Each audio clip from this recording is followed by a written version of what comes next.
therapy is like a metal ladder, right? And if your life is hell right now and you're just stuck in the flames of hell, therapy is a metal ladder. So when you first get on that ladder, it's in the flames of hell. It's going to be hot. And so you're going to want to jump off that ladder. You're going to want to let go and say, fuck it, this isn't working for me. But if you hang on to that ladder that is therapy and you work your way up, the longer you're in therapy, the less painful that ladder is, the less painful your life is. And that at some point you can then get off that ladder and move forward. Now, is that to say that you wouldn't need a ladder again in your life? No, it's not, because you're not the same person today as you were 10 years ago. You're not going to be the same person 10 years from now.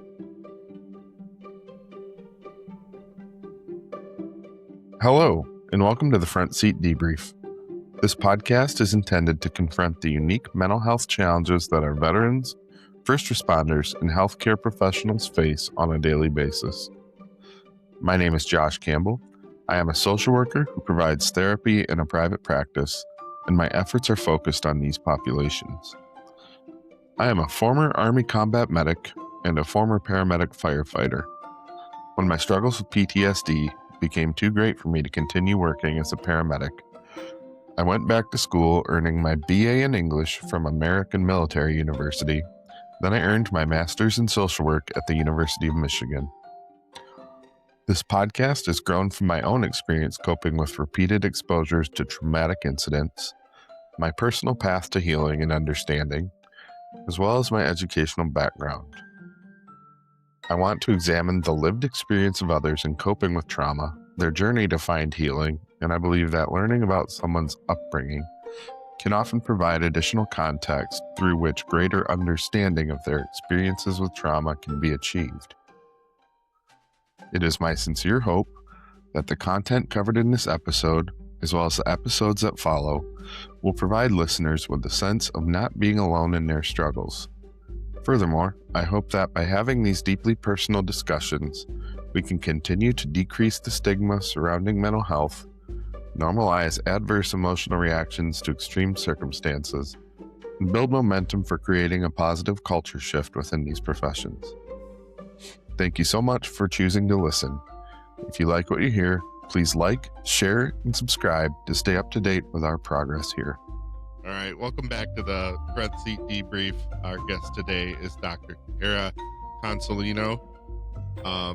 She has been a social worker. She has a doctorate in social work. She went to MSU for communications, minored in sociology and anthropology. She got her MSW at Wayne State and her DSW at Tulane University. She worked initially building some experience in a group home, then community mental health in Wayne County. Then she moved over to Oakland County.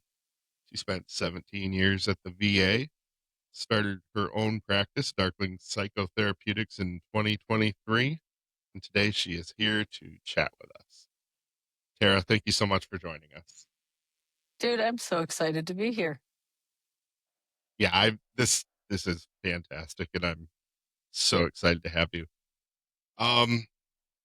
So do you want to kind of give our guests a rundown of how we got connected?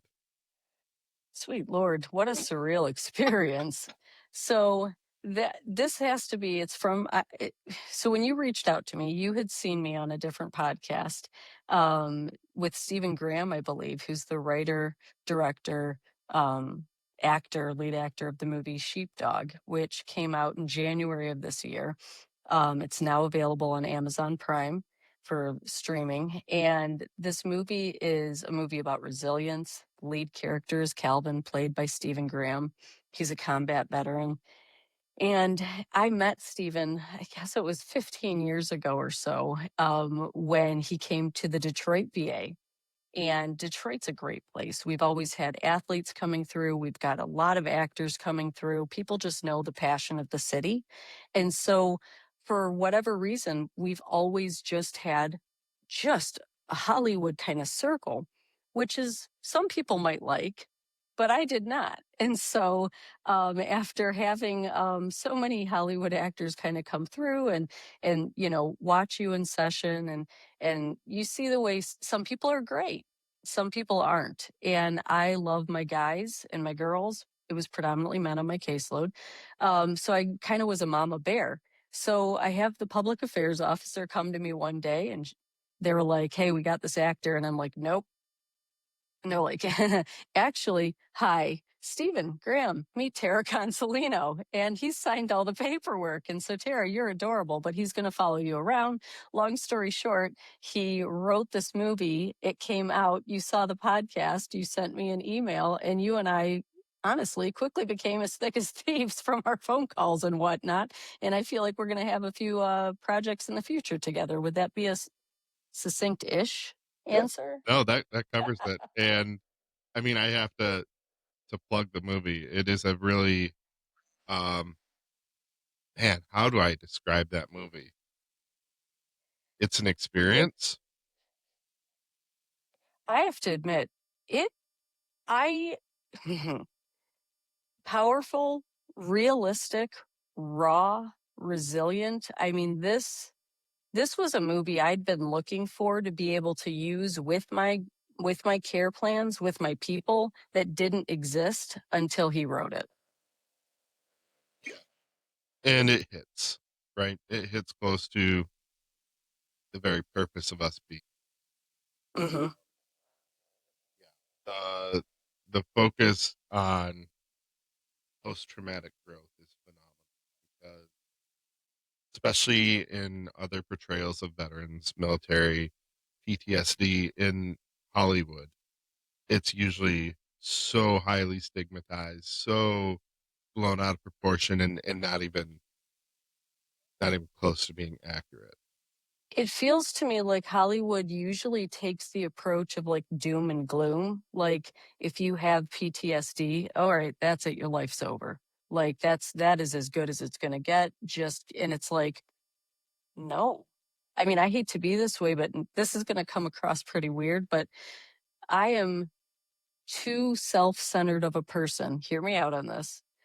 To do 40 hours of combat trauma a week, which is what I was doing early on back at the Detroit VA. Like, if I wasn't seeing my people get better to grow through that pain, finding purpose in their pain and creating a life worth living, if I wasn't seeing people grab their destiny and move forward, no offense, but I'm not going to be a hamster in a wheel being like, you can do it. You can.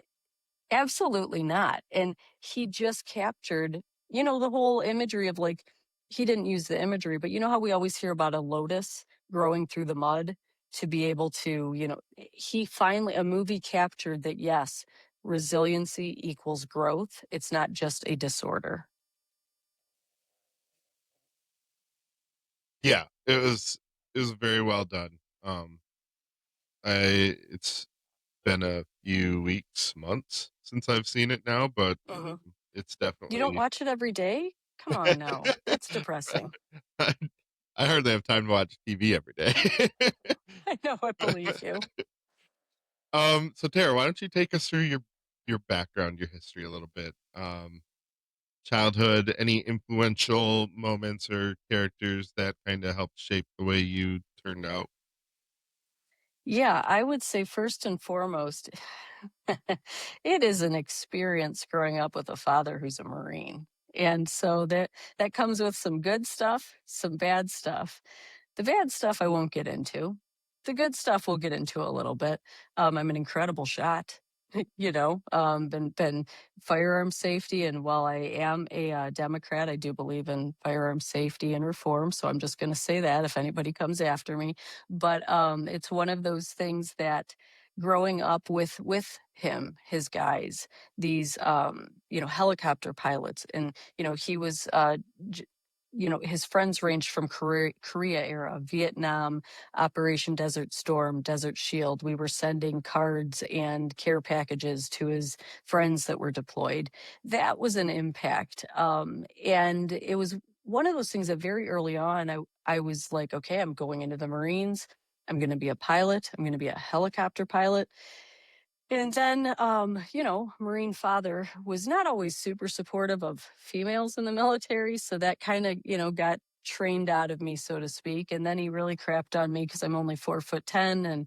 And he was like, yeah, you're not going to be able to fly. And I was like, okay. And then, from there, I was like, okay, what am I doing? But seeing these guys, his friends, come back, and they were changed people, seeing the things that they would talk about to each other when nobody else was around, but I didn't really count, so I was hearing it. um that was fascinating, just from a young age, to kind of hear these stories and go, there is suffering going on that doesn't need to be happening. And honestly, that right there kind of changed the trajectory of my life, to go towards mental health and then to go towards the VA. I could see that. So, how does that experience as a youth morph into your educational background? Well, I think, first off, too frequently, mental health is so stigmatized. So I'm Italian American, grew up with parents who, their parents came from Italy, and, the church, right? Jesus can save you. And while I am not knocking Jesus or Buddha or Allah or anything, religion and positive practices are absolutely supportive mechanisms and are essential to different people. But there is a value in mental health that, other, like, people's lives could be different if they went to church and they got a therapist or had a provider. And it's one of those things that really, let me ask you, rephrase the question so I can give you a more succinct answer, because otherwise we're going to be here till Saturday. Okay. Um, how did the impact of growing up around all of these Marine Corps veterans There we go. direct you? They didn't want to see somebody who wasn't a Marine. They didn't want to see somebody who wasn't a veteran. And I was like, okay, I don't know that you have to have had cancer to treat cancer. And as I listened to these stories, it was one of those things where, do not get me wrong, as a trauma survivor myself, there is a value in sitting across from someone and a camaraderie going, you you might not have been in my shoes, but I can feel that you're feeling me. And that's where I started to realize, I don't know that it was so much that you have to be a veteran to treat a veteran, or to be a cop to treat a cop. On some level, what I'm hearing is people don't want to be judged. They want to make sure that if you're discussing a Geneva Convention violation, that you're not going to be sitting in an ivory tower going, oh, well, that's not supposed to have happened. That's not policy. That wasn't your MOS. No, that wasn't their MOS. They were actually not supposed to be in that position. And yes, this did happen. And so, on some level, again, I get the value of the shared experience, but if you're drowning, you don't want someone who is also drowning to be the one to save you. It's not going to happen. You can't save each other if you're both drowning. And even just if you look at police officers, while I do have a police psychologist who works for me, or works with me, that works with Leo, law enforcement officers, it's one of those things where, do you want an officer to show up at a crime scene who's just going to assume everything because they too are an officer? So if you are the crime scene, you want someone who's curious, who's asking you questions, who's not going, oh, well, I assume that this horrified me, so you must be horrified. No, sometimes with the trauma work that I do with individuals, they're horrified by their lack of response, or they're horrified by the adrenaline rush. And they're going, shit, what does this say about me if I miss this? Or I was excited about this. And then they're judging themselves. Do you get what I mean? And so that's where I'm saying I could talk to you till next Sunday, but I stuck with my original answer because I just believe that treatment works, and I see so many barriers that are stigma, that are only seeing a veteran, that are all of these things that I said, what can I do to give back to this community? Yeah. And figure out, my own stuff from childhood. Right. Yeah. There's always that stuff, right? There's always that. I'd be, remiss to not acknowledge it. Yeah. I'm not an And idiot. from our previous discussions, you explained that, excuse me, um, your road to becoming a mental health professional was altered by the desires of your family. Yeah. Can you dig into that a little bit for us? Yeah, are you talking about the fact that while I was very fortunate that I had some financial assistance from my parents, but that they were like, "You're never going to find a job in mental health, so if we're going to help you with college, we're not going to assist you if you're doing anything along those lines." And I was like, "Oh, okay. So how do I work around this?" So the study of communications at Michigan State at the time was incredible. I don't know what it was like now, but that degree focused on how language shapes behavior, the impact of language on society. And that's how I ended up minoring in anthropology and sociology to kind of round it out to be able to pursue the degree from an opposite end, since they were like, yeah, we don't believe in this, but here you go. So it was a little bit of a bumpy path. Is that the path, or is there a different one that we had No, discussed? Because we that's had a lot it. of good communication. Yeah. Yeah, No, and really like that kind of back door. I mean, it's not a I back know. door entry, but um a atypical entry to the field of social work, I'd say. Yeah. Um, let's see. So I think you really kind of summed up the whole why you went to that particular sector, the veteran sector, right? Um, over the years, what have been some elements of like just the superfluous drama that have kind of impacted you and your perspective of your career? Oh, so I will say it's one of those things that, okay, and again, please don't come for me. Um, this is a great country. But the drama that I would say that took me off guard was I'd been with the VA for almost 17 years. So I had been through several presidents. And honestly, while I will say that I lean more liberal, I actually, politics, they're two sides of the same coin. And I hate to be this way, but honestly, like, I think they're all the same. There's a lot of grandstanding, there's a lot of propaganda, and blah, blah, blah.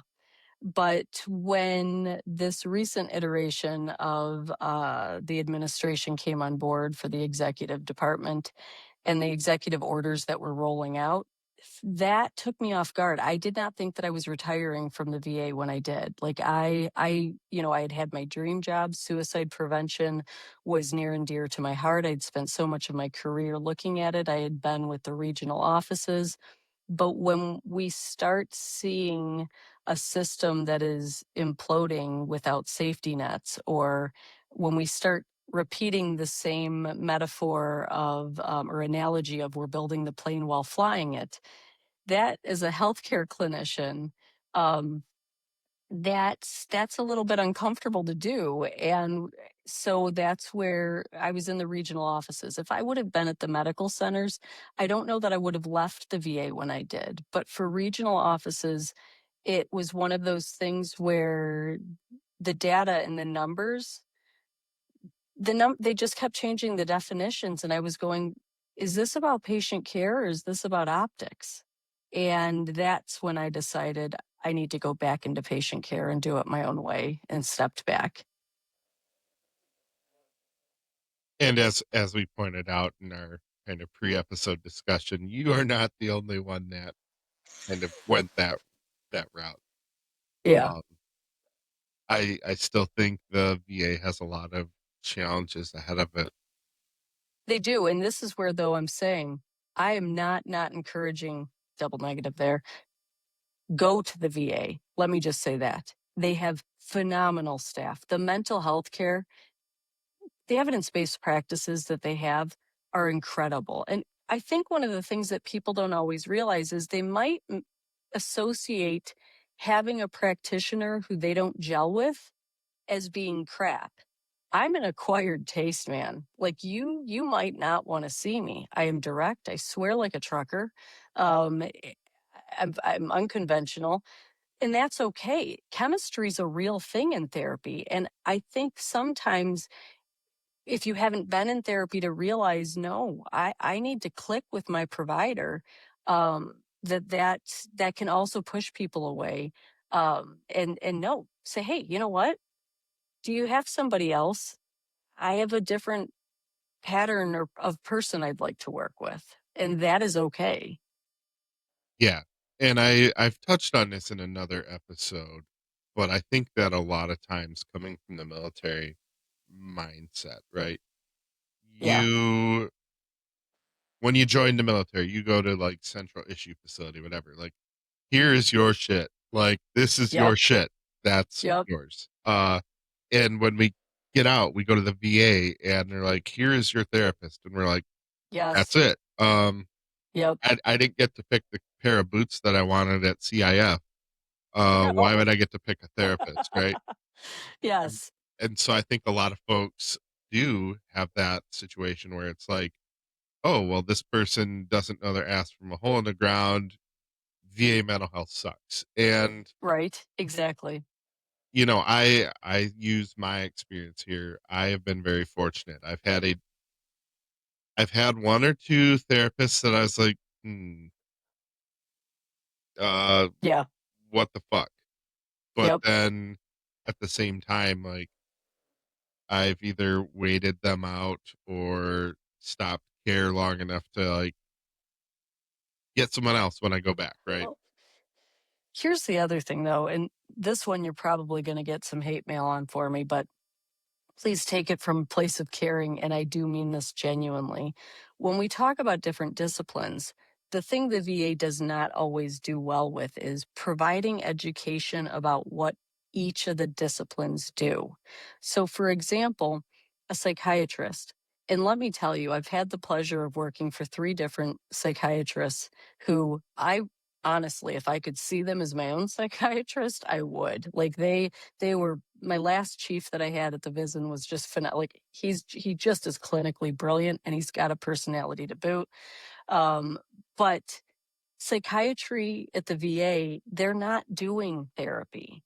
They are literally prescribers. Now, if you've seen one VA, you've seen one VA. So if somebody listening is like, "What are you talking about? I'm doing psychodynamic with my guy out in," okay, it might be happening, but a psychiatrist, they are a short visit.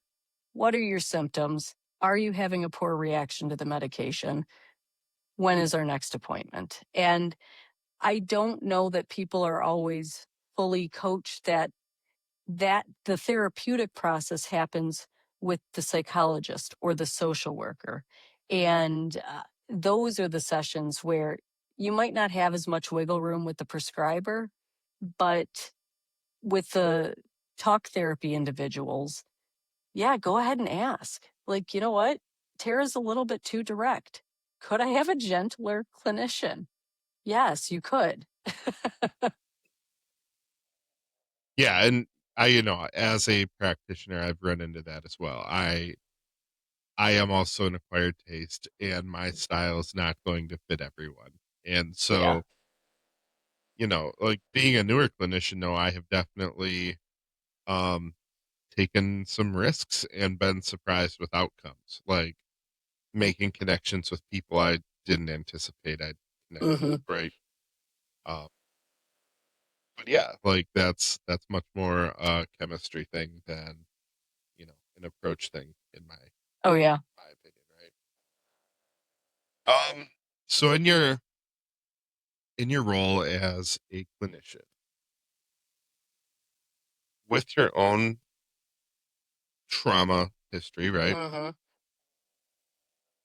How often would you say you are kind of activated. Like you get some of that, counter transference, whatever, from shit that your clients are going through. Oh yeah. So I all the time, but activated, and some people might say, "Oh, activated, you shouldn't be practicing." No, no, hear me out. Transference and countertransference are a thing. So is insight. And so a lot of times when I'm talking with my people, I don't usually use Dr. Consolino unless I'm public speaking, or if, I'm at a table and I'm calling you doctor and you're that, blah. But because for me, when I'm in practice, and this is not judgmental about anything, but I see it as I'm the expert on change, and if you're my person, then you're the expert on you. So that's where we're kind of partnering together.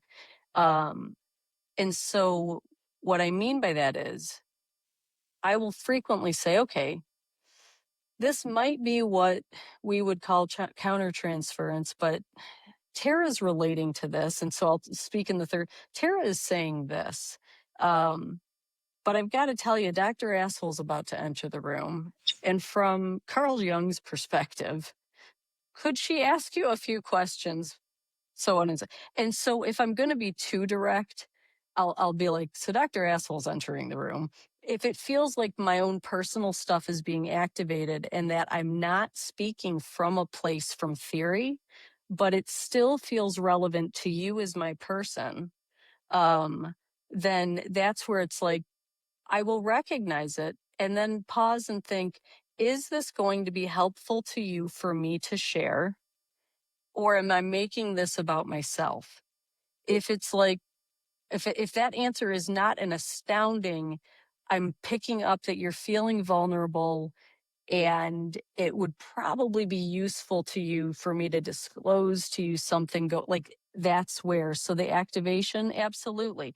But again, and disciplines are all different. I will use a blank slate mirror approach with some of my people, but for others, there's going to be that self disclosure, or even that, I got to be honest, my blood pressure's going up as I'm listening to the story you're telling. And the only word I can think right now is fuck. Could we pause and go, how are you physically feeling as you're discussing this? Do we need to take a minute to do some breathing? Like, can we physically check in on how? And so, yeah, if I'm activated, I will absolutely embrace it, but openly discuss it in session. Yeah. And, I think that brings a lot of value to that, that therapeutic alliance, right? Because it's one more like kind of touch point for the client to recognize, oh, my clinician sees me and understands Hmm. this, like on some level. Right. That But again, relatability. is it understands it, or is not judging me? Or wait, it might be sees me and is actually hearing me. And it could be all of those things, All of right? them. And Yeah. either way, like it it is that sort of, you know, willingness to use that, self-disclosure that I find really adds adds to the quality of that alliance. Yeah, And, I agree. as I frequently tell people, for some reason the statistic that stands out in my head is that like 80% of therapeutic um improvement or whatever comes from Yes. the therapeutic alliance, right? Yep. And so I'm really upfront with clients about that. Like, look, I don't subscribe to any one therapeutic modality. I will pick Hmm. and choose as needed to best meet the needs of the client. Okay. Yeah. But know that, your best shot is like we have a good relationship and you're able to unload some shit, right? Yes.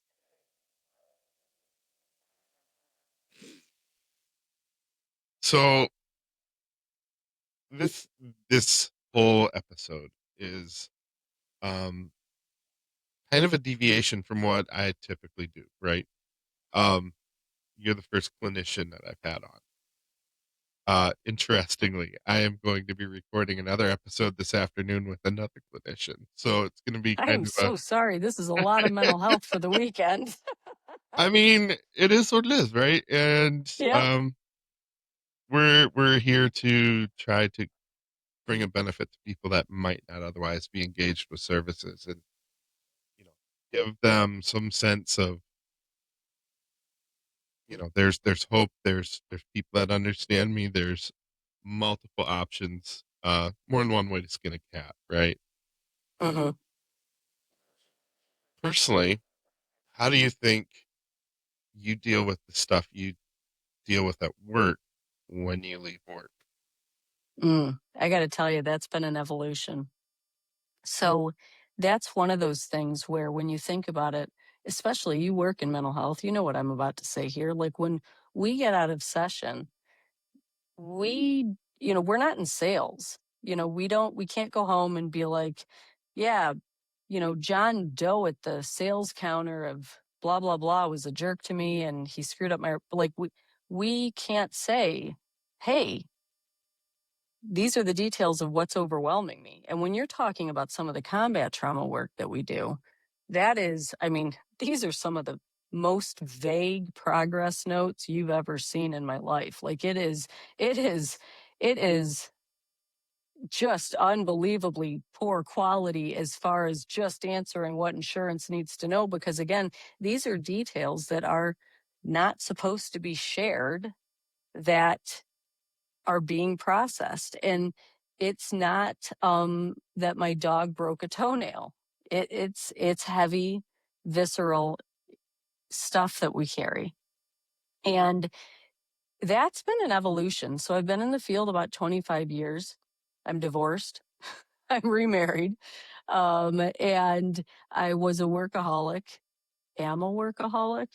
Um, but it's hard when you love what you do, but that is a lot of emotion. And so, you get into running. I hate running. And you have your own therapist and it works, but you're not necessarily looking to change anything because this is your job and this is what you're working on. So it's a bit different where you're like, where is that?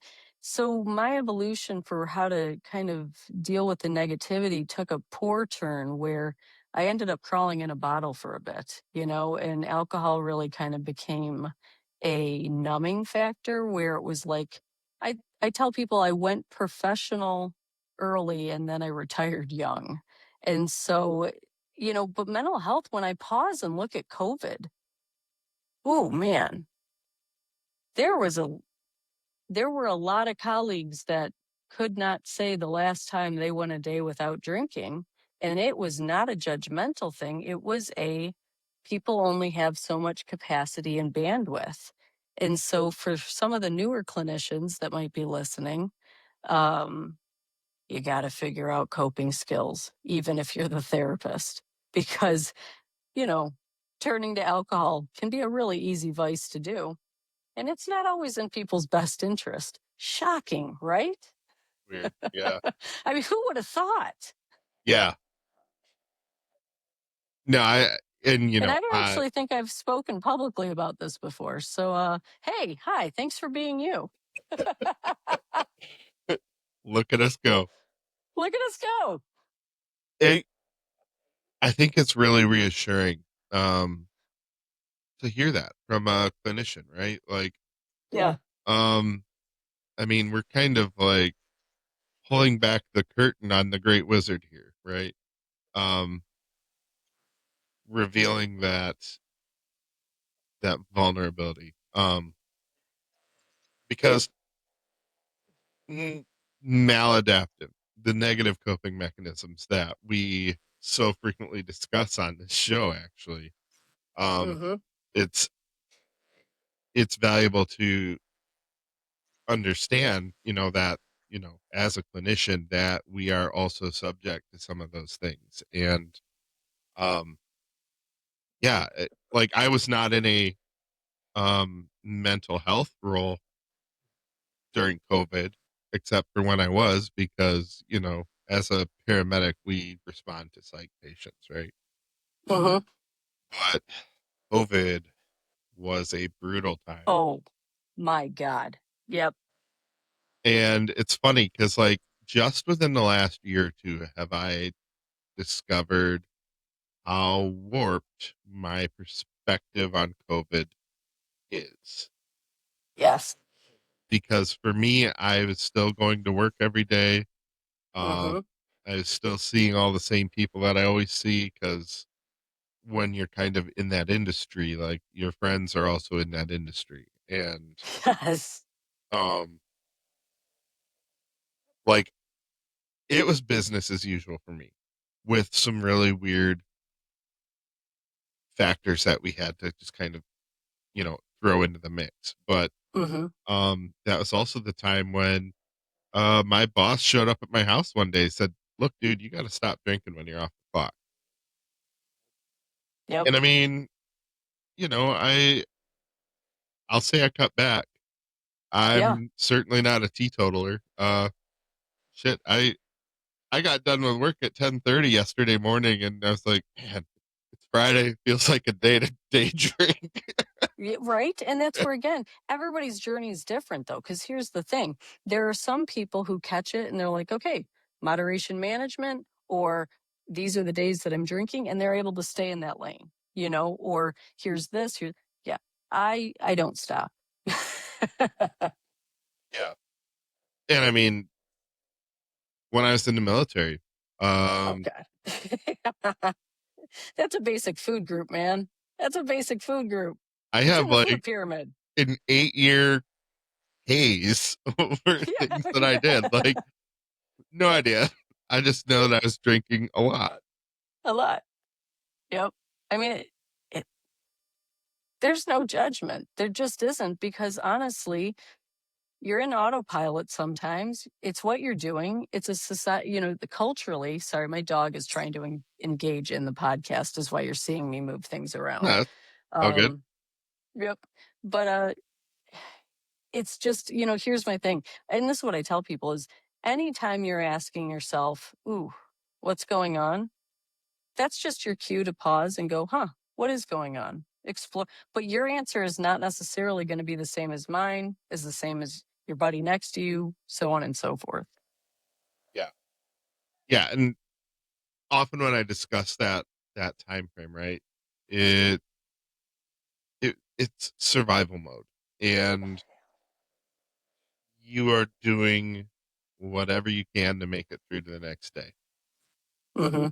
And, for me, that plays out differently than it played out for you, differently than it played out for the other Yep, guy. Like, exactly. um, and yeah, I think, again, allowing people to understand that we also have these experiences is it's one more layer of safety for them, right? One more layer of understanding, no judgment. Who is this? This is Chloe, and I'm so sorry. Oh, Chloe. We're just gonna make room for this. Come on, I'm not too big to share the spotlight. Apparently, go on. We're Emotional just we're just support pet. rolling with things here. Exactly. Yeah. The irony here is I did get her and was hoping to use her as a therapy, an animal assisted therapy. So for people who come in, and she's a lab, so she's going on 6, and so she's still a puppy. So no, that did not happen. However, my one cat who was off the streets now is the emotional support, and I have a number of patients who will just come in and hold Elena for an hour, and Awesome. so much for the dog. Yeah. No, I will say I got a German Shepherd thinking, a boiled Oh, dog that is frequently used as a service animal, yeah. um, would be beneficial to me. Hmm. It was not. It was I not. He's 7 or 8, and still acts like a puppy, but I screwed that dog up because I was going through the shit when we Yeah. got him, and just the high degree of emotional sensitivity they have. Like, I broke that dog. I It is what it is. Um, We can process maybe it. I feel you. I hear what you're saying. And I'm not going to therapize you live. I mean, if you wanted to, like, you got a green light, but it's one of those things. Like, I definitely like took out a lot of. I mean, I didn't come home and beat the dog for the sake of beating the dog, right? But like, I was Yeah. very strict. Here's where I'll go with. If you haven't read the book, The Puppy Whisperer, it is a great book, honestly, potentially for life and potentially for raising kids. It's about consistency, it's about communication, and it's specific to raising a puppy. But quite frankly, this is where, again, just like with any relationship, when I'm feeling what you're saying, that you were in the thick of it. The dog absorbed it, but also received it from you. But like any relationship, and you have to remember when you come from a trauma background personally, the way I did, I've always gravitated towards animals and preferred animals. And so that's where, to be perfectly frank, my relationships with animals were some of the first patterns of behavior that I, as a nerd, was studying. And so I'm telling you right now, I totally respect that you might carry some guilt or some fear that you've screwed up the dog, but that too is a relationship that absolutely can be repaired and be rebuilt.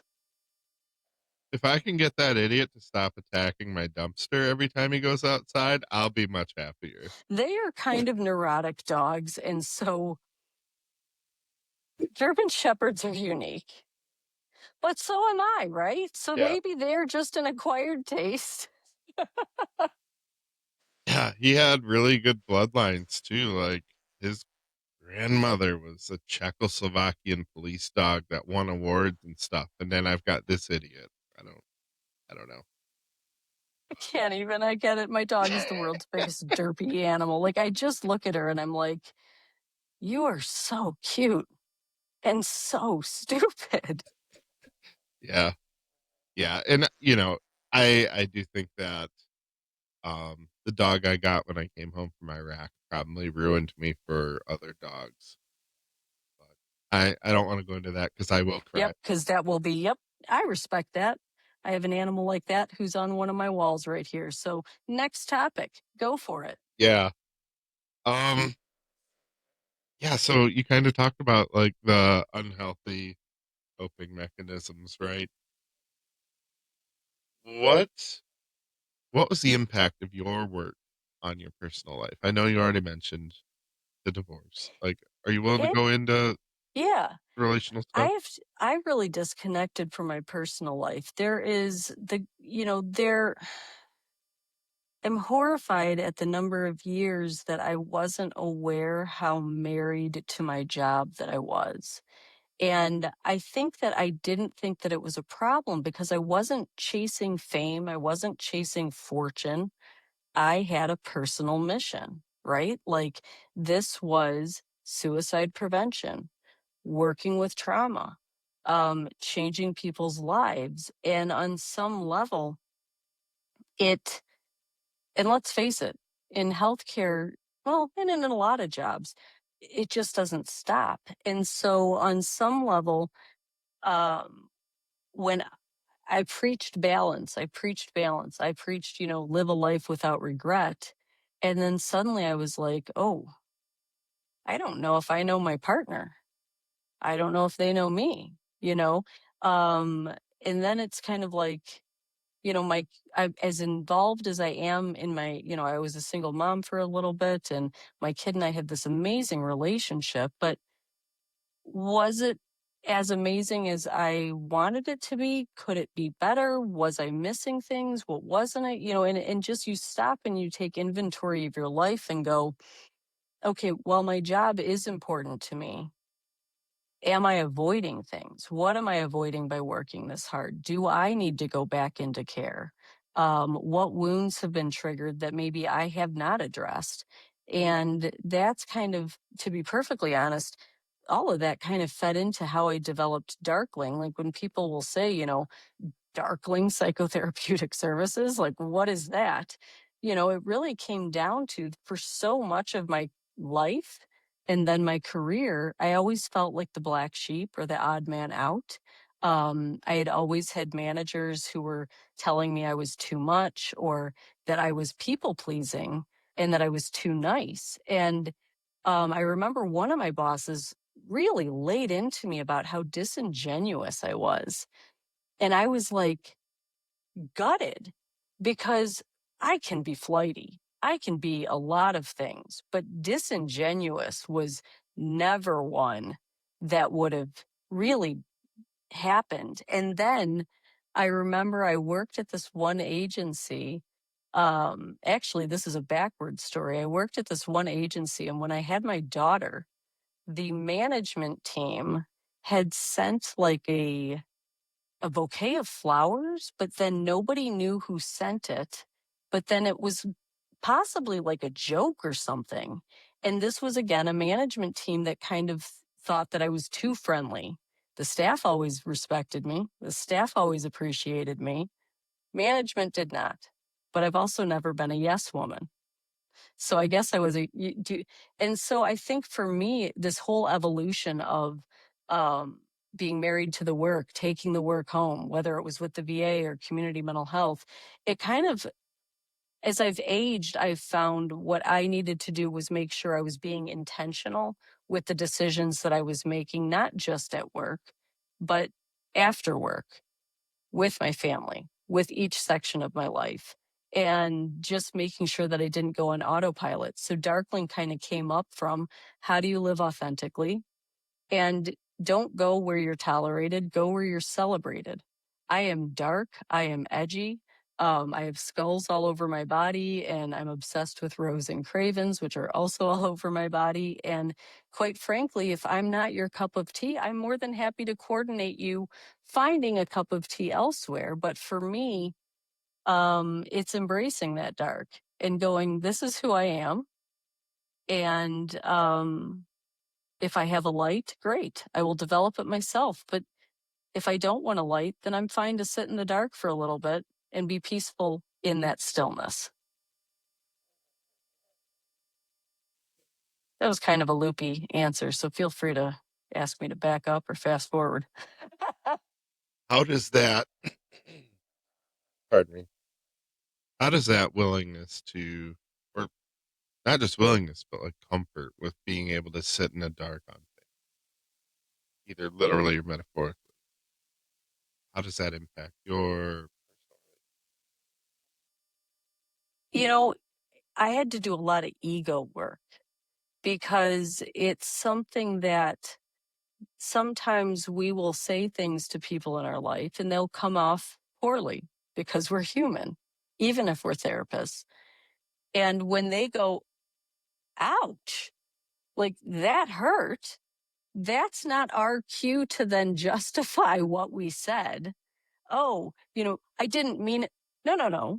I need to shut the hell up, pause and go, holy crap, I am so sorry. You are right. Those words did hurt you. And I did not mean that. First and foremost, I am sorry. And then if you notice, there is no, I am sorry, but no, no, no. I did not mean to hurt you. And then what that cued me to do was go, okay, I wanted to add the but. I am so sorry, but I'm in pain because you've done this. And when I realized how much I had disconnected and how much I didn't know, my husband Fuzzy is just a wonderful man. He was the first person I met at Michigan State when I was like 18.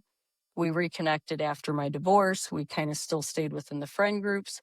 But to realize that I've been so involved in my work that I might no longer know this amazing human. And I don't know if he knows me. And I think I might have been at fault for this. Oof.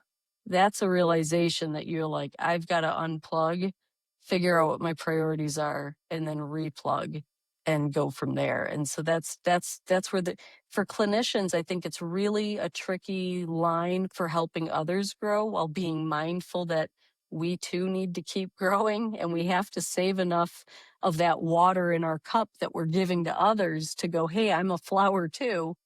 I might be a weed sometimes, but weeds also need water, you know? Yeah.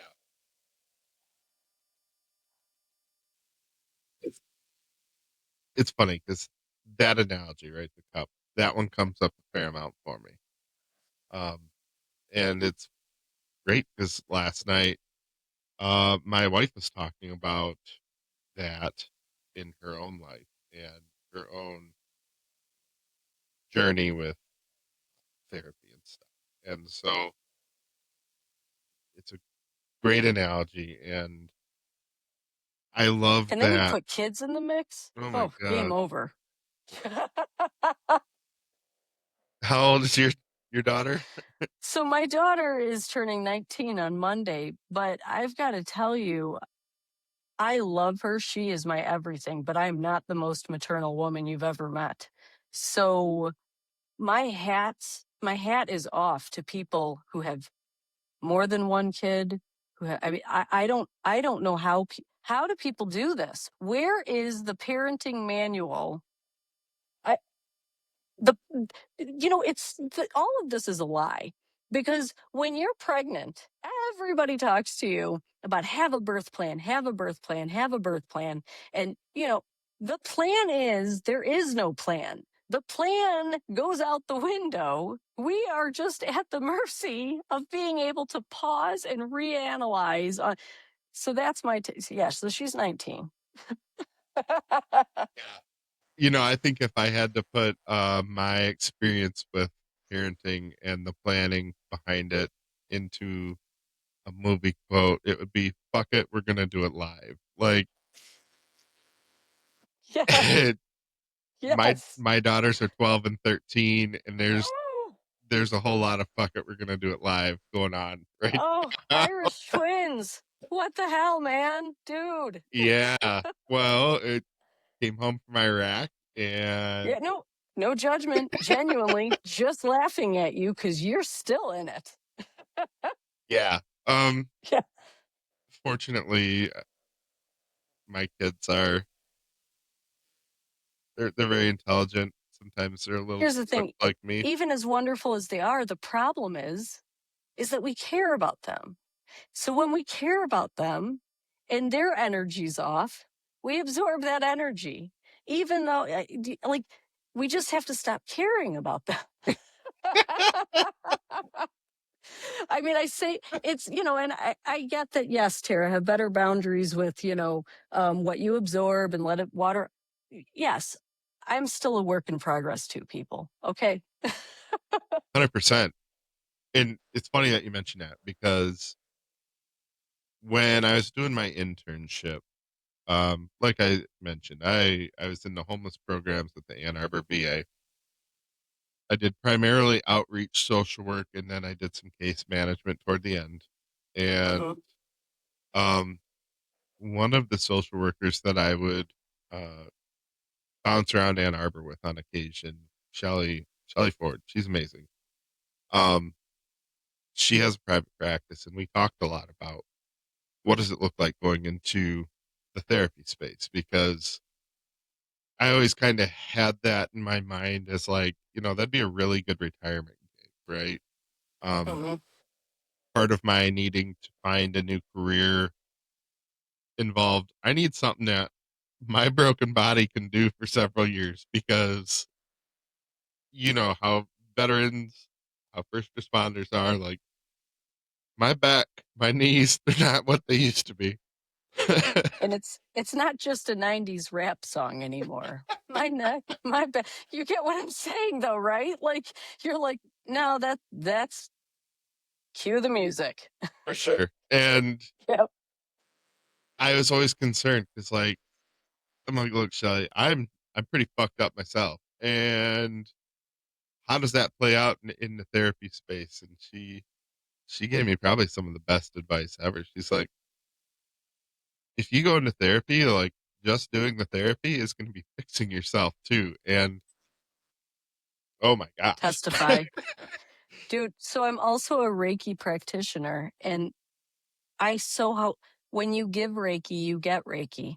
Hurt people, but in helping people, we help people. like helping people, we as the helpee are being helped as well. It's reciprocal. I'm so there with you.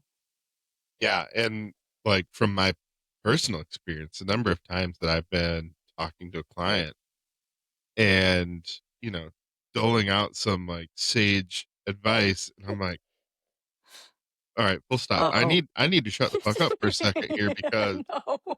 I'm telling you this and I need to be hearing this myself and doing what I'm telling you to do. So take that for what it's worth, right? I'm just like, Uh-huh. damn, the number of times I come away from a session like, I needed that. Yep. I love it. I love it.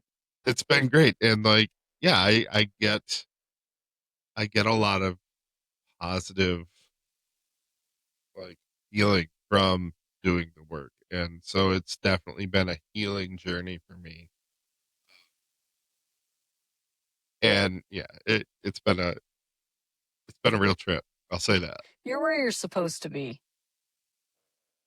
And I keep feeling that way. And, you know, Uh-huh. like we talked about the interview earlier, and that's one of those things that I keep questioning. Like,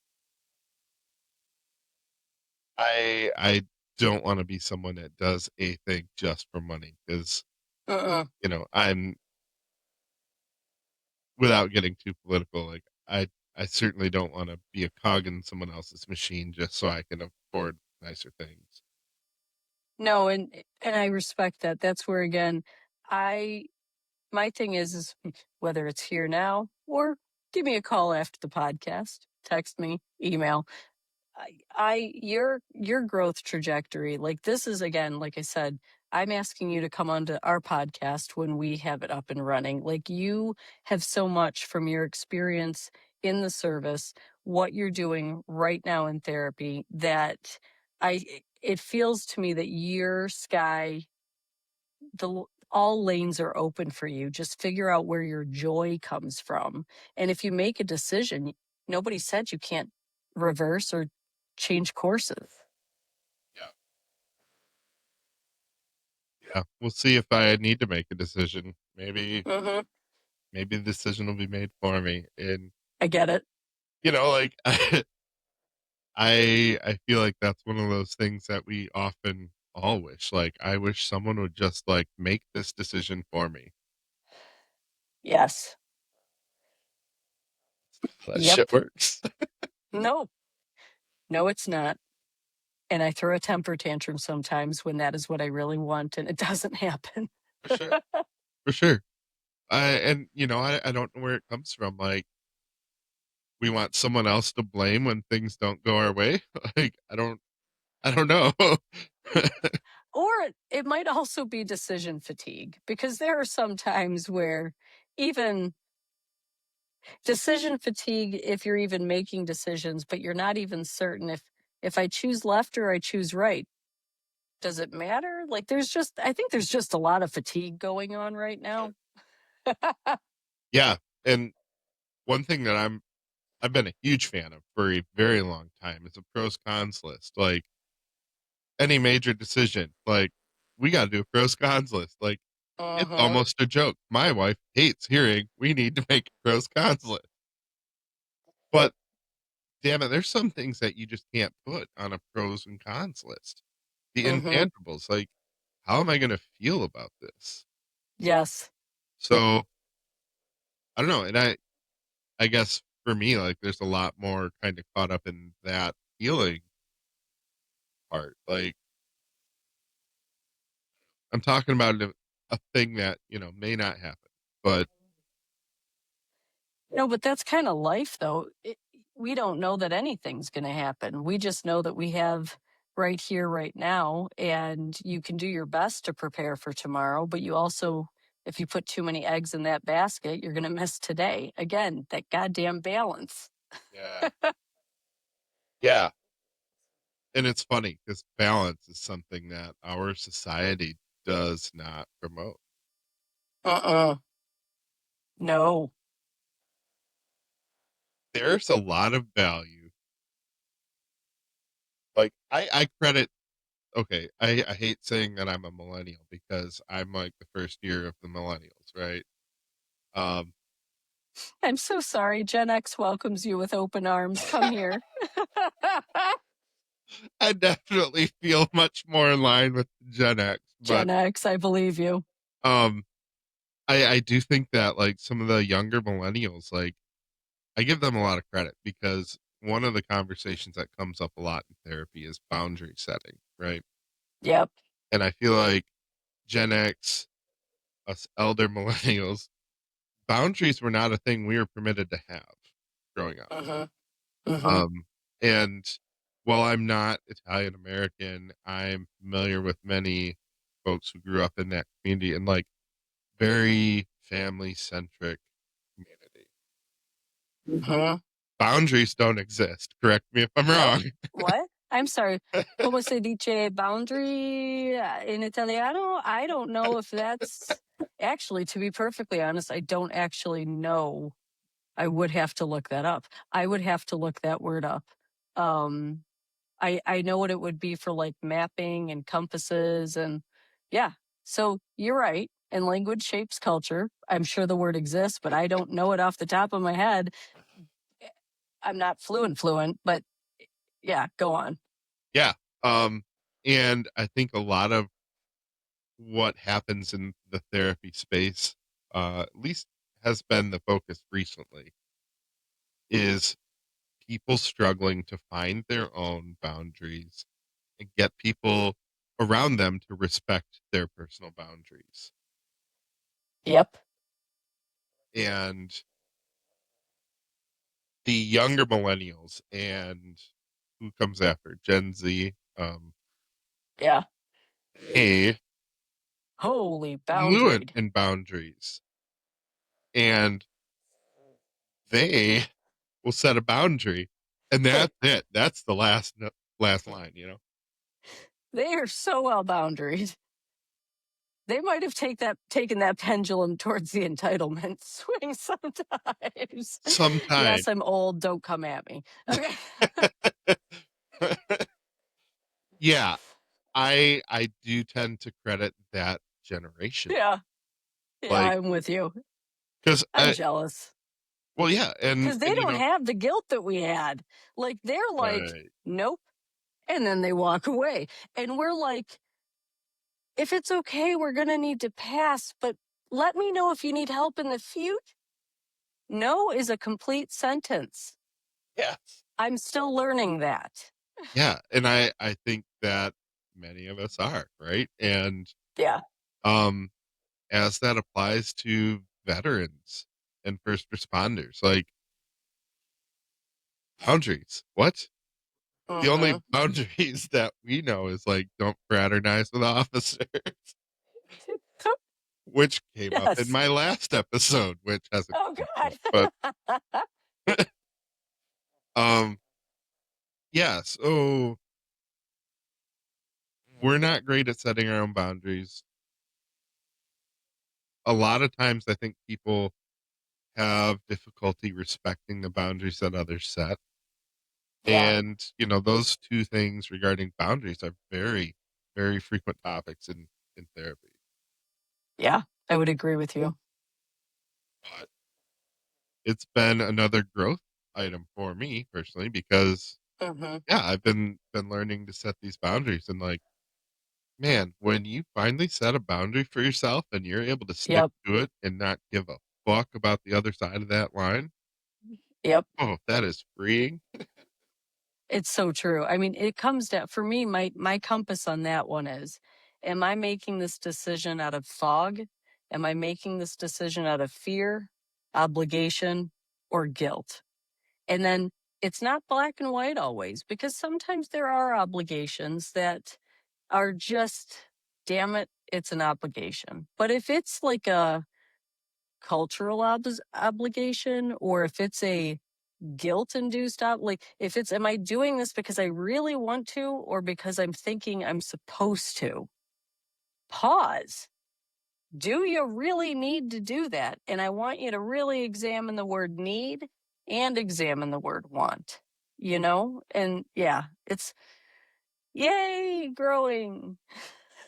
Yeah. Yeah. Growing pains. They're real. Yep. So all of your work, how do you think your work has affected your view of society at large? So this might be surprising because anybody who knows me, I am a dark and snarky woman. But the more, and I'm so well known for saying I'm a therapist who hates people, right? So, but here's the dirty little secret. I am a dark but sparkly soul. I believe in energy. I believe in healing, and I do believe people change. And my takeaway is you just got to find your people. My best friend says, find your weirdos, find your circle.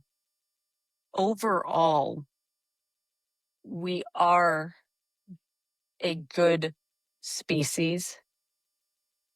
We just have to give ourselves grace. This is all of our first rodeo. Today is our first day of today, who we are making these decisions. Like, I think that's been my evolution, is that I think most people would be surprised to hear that I'm actually an optimist. I'm a realistic optimist.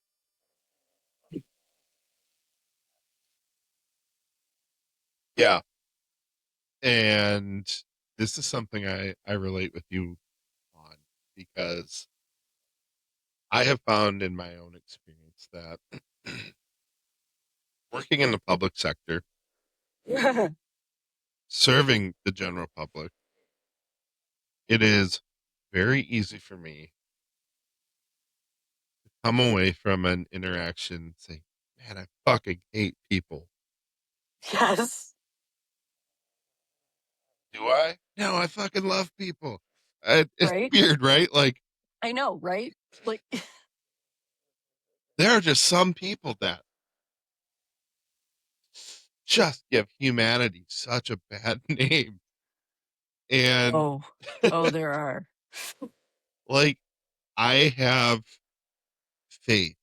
I'm not, I have faith in humanity at large. Hmm. And there is still so But much, there's a few viruses amongst us. damn, there sure are. There sure are. But yeah, like, there is so much good being done. And there's so many people like Hmm. working to improve others' experience in life. But we don't often get to see that working in the public sector, right? Hmm. As a first responder, whether that's, fire, EMS, law enforcement, healthcare, you get a front row seat to the worst that humanity has to dish out. Yeah. And that shit like chips away at your perspective of what humanity is and what humanity does. Yes. And it's kind of been a strange dichotomy for me, right? It's like I said, I fucking hate people, but I love people. And like, Hmm. and finding that balance and trying to explain like how it's both, and like Uh-huh. it's tough. And I think that understanding that perspective is probably only going to hit for a limited audience, right? I know. That's where I've tried to, because my God, my mantra has been I hate people. And I'm trying to really focus on I don't hate people. What I need to remember is hurt people hurt people. And so when I'm getting frustrated with people and I'm going, why? What is going? Okay, they are hurting from something. Is it within my space or capacity to assist? No, it is not. Keep moving. If yes, it is, do what I can do, but also know when to cut the deck. which is also a learning curve. Yeah, for sure. I don't know, I think this might be a pretty good point to take a break. You able to take a break right now? I'm absolutely able to take a break. All right. We'll be right back then. Hi, it's Josh. I just wanted to break in here real quick while we're taking a break from the show. We're looking for more people to be on next season. I will probably be starting recordings near the end of the summer, and we'd love to have voices that we haven't had before. So far, pretty much everyone that's been on the show has been a contact of mine. Sadly, not all of my contacts are willing to spill their guts on a podcast. So I'd love to have a discussion with anyone that might be interested in coming on the show and telling their story. We'd love to hear more from law enforcement, maybe some of the other branches of service. I've got Army covered. We'd love to hear from some police officers. I've got healthcare covered. That's not to say I don't want more healthcare stories. I think there's a lot to be discussed about that. I recorded an episode with a nurse turned social worker just recently. In fact, you may be listening to that episode now. There's a lot to discuss about healthcare in general. So many things like patient provider ratios and the burnout. It's a rough career. So give me a shout, email me the front seat debrief at gmail.com, and let's have a discussion and get something set up. Otherwise, keep listening to the show. I hope you're enjoying the content, and like, share, and subscribe. Thanks. All right. Well, we're back from our break, and yeah, we're kind of diving back into our little outline here. In your process, dealing with your own trauma and finding this place where you're able to discuss things, right? Like Mm-hmm. what sort of brought you to a turning point in your path? I think on some level, I was so tired of just the way I felt in my own skin. Um, Either feeling like I didn't fit in, or feeling like I wasn't enough, or feeling again like I was too much. And it was a thing where I think on some level I thought I had healed from like childhood things, or even things that happened in young adult or adulthood. And it comes down to, okay, this is this one life that we have, that we know of. And I've been through, this therapy and that therapy. And what is the one consistent thing? The one consistent thing is me. And so that's when I started to actually do some ego work and looked at what is the story I'm telling myself? Like, why am I getting so angry about this? What's happening that this is personal for me? Actually, one of the best books I've ever read in my life is The Four Agreements by Don Miguel Ruiz. Um, oh, I'm not shocked if you're going to say that's over to your left right now. But in all seriousness, that don't take anything personally. I think too frequently somebody would cut me off in traffic, and I'd be like, and that's not about me. This is not about me. Why am I offended? I don't know that they're not rushing to the hospital because somebody is dying. Why am I getting upset about? And I just got sick of wasting my own time living a life that I didn't want to live. And just kind of going, okay, we are born, we are already dying. So if I'm actively dying, shouldn't I actively be living? And I just got sick of being on autopilot and just doing what I thought I was supposed to do, and not realizing that I can blow up my own life, but I can also build my own life. So what do I really want it to be? And it was just this mess of, I don't know, a cacophony of realizing that I'm both not the problem and the problem. And being vulnerable is sometimes, more often than not, essential to connecting and building the life that you want. That is huge realization.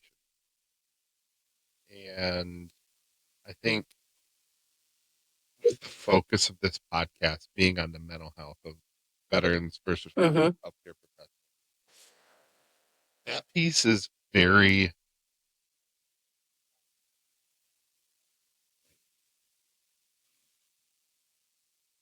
that whole level of comfort needed for being vulnerable. Because especially in the military culture, I feel like vulnerability is so often maligned, right? Like it's false bravado almost. Oh, yeah. Suck it up, buttercup. Don't be a bitch. Stop being pussy. You know, Yeah, I was stuff like just that. you took that one right out of my mouth. Yep. And that is a hard pill to swallow for people that, you know, wore the pickle suit like for 20 years. And Oh, yeah. Well, then who are you outside of that suit? this is another theme that I think is super important, that loss of identity. Oh, yeah. That was a huge, huge thing for me to kind of work through. And, you know, a lot of that was done on my own and through my own like introspection, not with like the help of a therapist, but recognizing that like so much of my time, you know, when I was a soldier, I was a soldier, and that was who I was. That was my identity. When I was adrift and lost that, well, then I had, you know, this, I had a brief foray into the firearms industry, and you know, I was a veteran selling guns, fixing guns, like that all kind of fit the identity of being a veteran, more or less. But that didn't really meet my needs. No. And then I found a home in EMS. I was a paramedic and then a firefighter almost immediately after I became a paramedic. Like, again, two things that like I adopted as my identity. That is who I am. And that perspective is kind of fucked up, right? Like, your job isn't who you are. But your job does give you that routine, that direction, that the parameters. You can't be out partying all night and, so you've got to stop by this. There are parameters, though, that are missing when you take a uniform off. But you're more than that. Yeah. And I think for a lot of people, it's a struggle to be able to identify that they are more than just a uniform that they wear. And that adds difficulty to being able to find, you know, a therapist that they work with. Don't laugh, but that's where a lot of times, and my guys do laugh at me for this, but sometimes the identity development post service can start with a Pinterest page. And so if we don't know where we want to go with how we're building the new version of ourselves, I say we take a page out of Build-A-Bear, or dare I say Beyonce, who I actually do not like, and I want to throw up by the fact that I'm even name dropping her right now. But Beyonce has been in like these interviews where she talks about this alter ego, Sasha Fierce or whatever. So she is allegedly a introvert, which I call bullshit on, but whatever, because actually I'm not a fan of hers. But she's got this alter ego that she says she draws from to get on stage. Well, I have to be real. It is similar when we look at what do teenagers do as they're trying to find themselves? What you start from the outside sometimes. So Pinterest, what do you as a man or a person, who do you want to look like? What kind of hairstyle do you want to have? What kind of glasses? What kind of clothing? What is the new uniform that represents who you are as a person? Like, who is John Doe 2.0? It start with the outside. If you don't know who you are or what you want or what you like, then go with the superficial. Seriously, because on some level, when you look at the propaganda that goes into, oh, I don't know, public service, federal service, propaganda is not always all bad. Sometimes, again, it is feeding you over and over again, reminding you what your mission is. And so if you don't have an external mission, start with who do you think you want to be and then allow yourself to evolve. So if I want to be a, business suit wearing, hair in a bun, professional, this is, not me, but if I wanted to go that route, then okay, start with putting a Pinterest board together for that. And then think, what kind of music does this individual listen to? What kind of books does this build who you want to be? And people will say, well, that's fake or that's a fraud no, it's not. Look at all the posers that we were when we were in 6th and 7th grade. You think you're, you're in your hoodie with no, you were being a personality to fit in with your friends to do this is human life. Everything in human behavior is more or less faking it till you make it. Sleep. How do people learn to go to sleep? You go to sleep by faking it until your brain gets with it and you fall asleep. That's identity development and building. And so a lot of times I will start with Pinterest and a lookbook for, but it's baby steps, man. It's not all at once. Yeah. And I mean, full You can disclosure, see why I'm made fun of for this. I've got a Pinterest account. I'm not There's sponsored by them. there's two things on my Pinterest though. There's paleo recipes for my bitch Josh to make, where my wife adds I healthy love recipes. that. Uh-huh. And then I've got like a board that has all sorts of motorcycle pictures that I love it. Like inspiration. It's like Mm-hmm. I definitely have a style of I think the appropriate number of motorcycles is N+1, obviously, Yep. N being the number you have. Yep. But yeah, there's ways to kind of fuel creativity there. And yeah, so I support you on that. I sold my Honda 250 because the roads are just a safer place with me not on it. no. But I support you on that theory and your love of bikes. Yeah, I mean I've got two Harleys right now. They both need work. Oh, screw And you. I'm too short for one. Do you know the amount of custom work I'd have to go to for my stubby little legs to be able to try to hold myself at a stoplight? Christ. Sorry. I'm just a little bit bitter about that. If I could have just had 3 more inches in my legs, just don't with the comments or the jokes or anything like that. warm boots. My inseam doesn't support it. Then I'm like tipping over. Okay, sorry. Yeah, I definitely want to go more like the adventure motorcycle route. But Yep. we'll get there at some point, But yeah, I do like the idea though of using something like Pinterest, or if you're old, and most of the folks that I deal with are old, right? Like, get a cork board and Magazines, man, cut them out. Wait, Hold on, Gen X, old school. This is Right. exactly what we used to do. I mean, bedroom walls full of that stuff. Like, yes.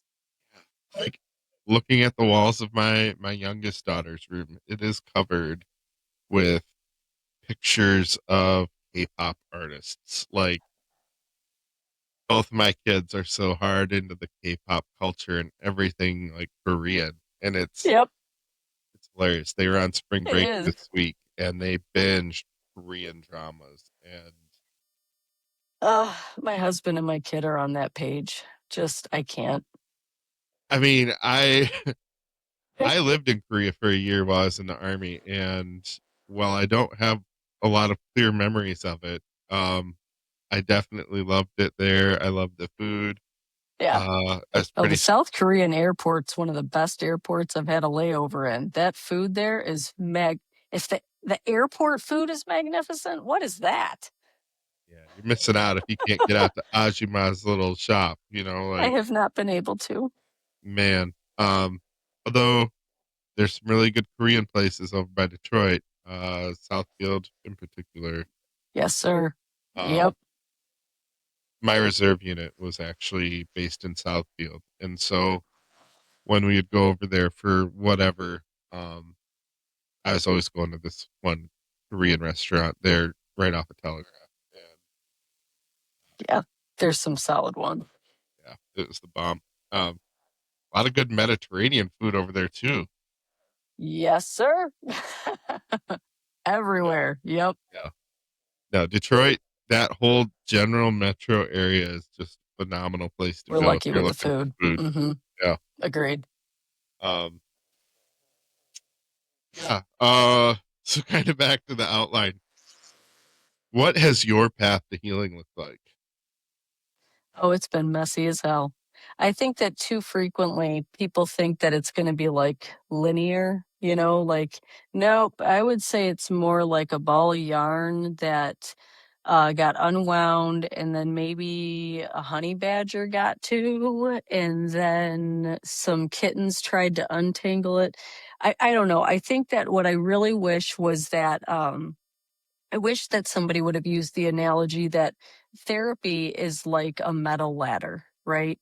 And if your life is hell right now and you're just stuck in the flames of hell, therapy is a metal ladder. So when you first get on that ladder, it's in the flames of hell. It's going to be hot.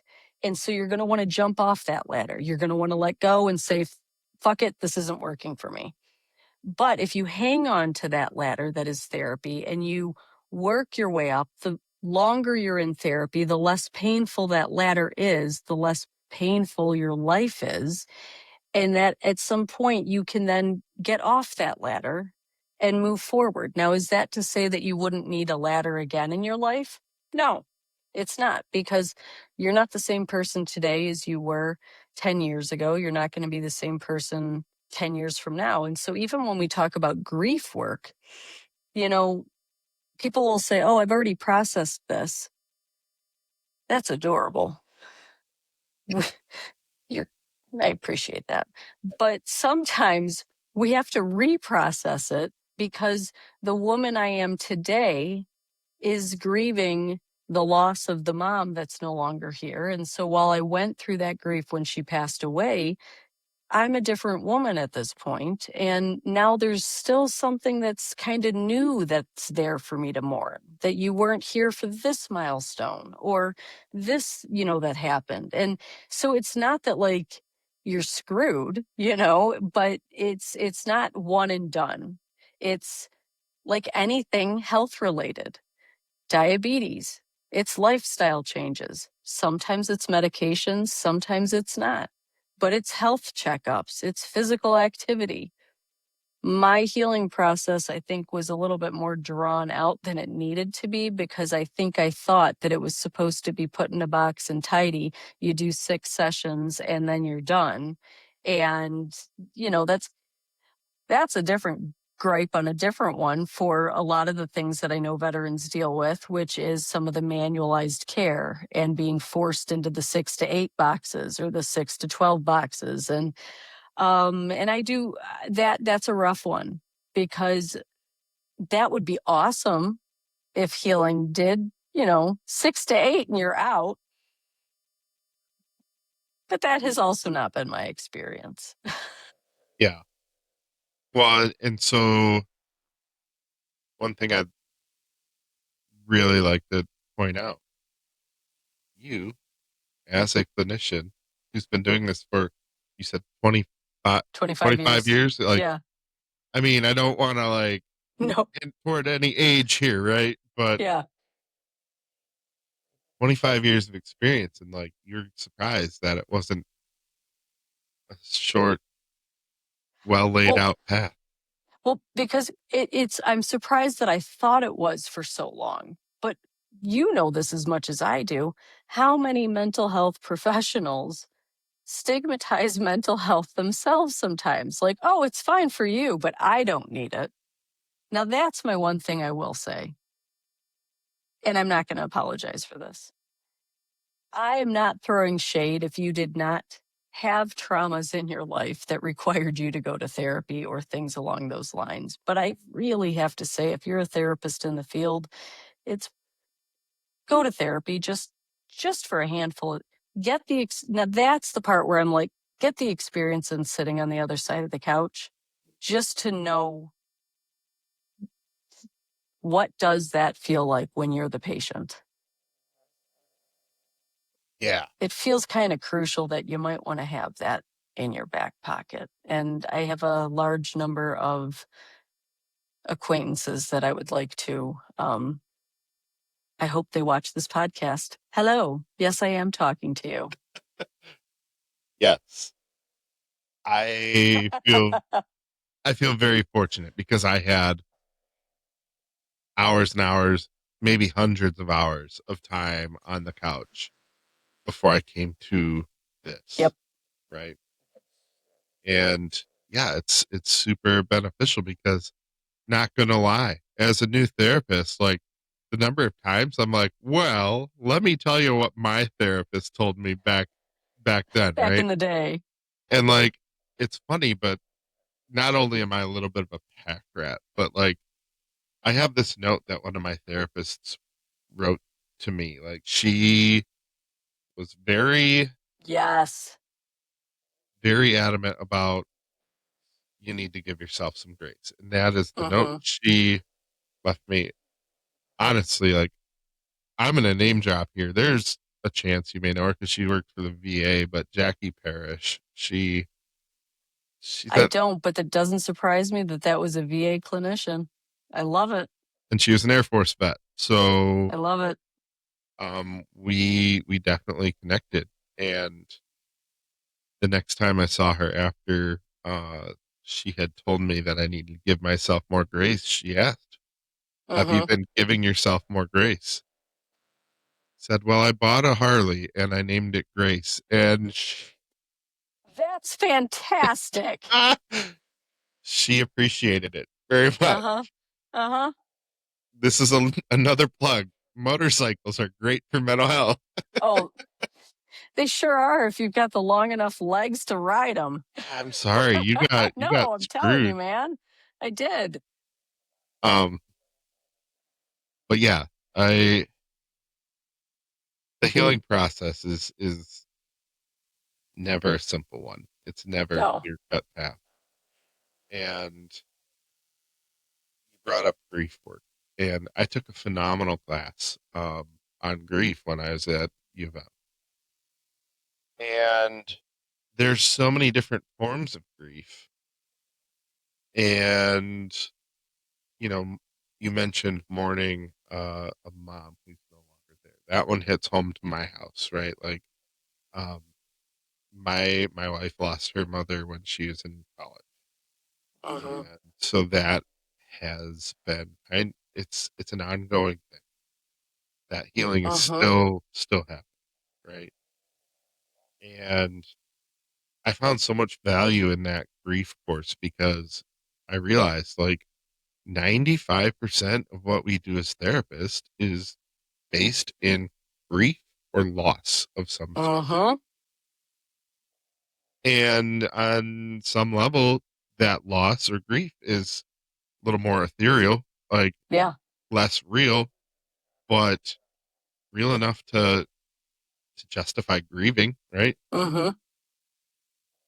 Especially when it comes to, that lost identity that we talked about earlier. So there's a lot of good stuff to be had. One of the best books I ever read, The Things They Carried by Tim O'Brien, Vietnam War. And I loved, oh, get out, right?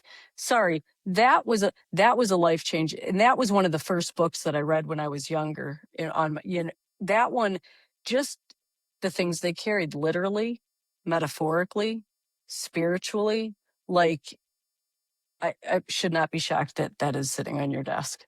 I have to say that book, ooh, Yep.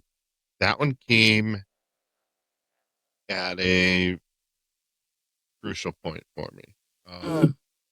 I was really struggling with a lot of, what I've discovered was PTSD, right? Mm-hmm. And just a note on the book, it's fictionalized, Yeah. based But on elements of truth. I mean, yes. all fiction contains truth, Yep. right? Um, and it's pertaining to the Vietnam era, but the number of through lines between the Hmm. shit that's covered in that book Yep. and the shit that I was feeling and experiencing in my own life Yep. was mind blowing. Mm-hmm. And I was listening to it on audio book, but it's a weird experience when something from a book hits you where you're like, oh, I'm crying at a stoplight. Like, what the fuck Yep. is happening to me? Like, Yes. Yep. such a good book. And it was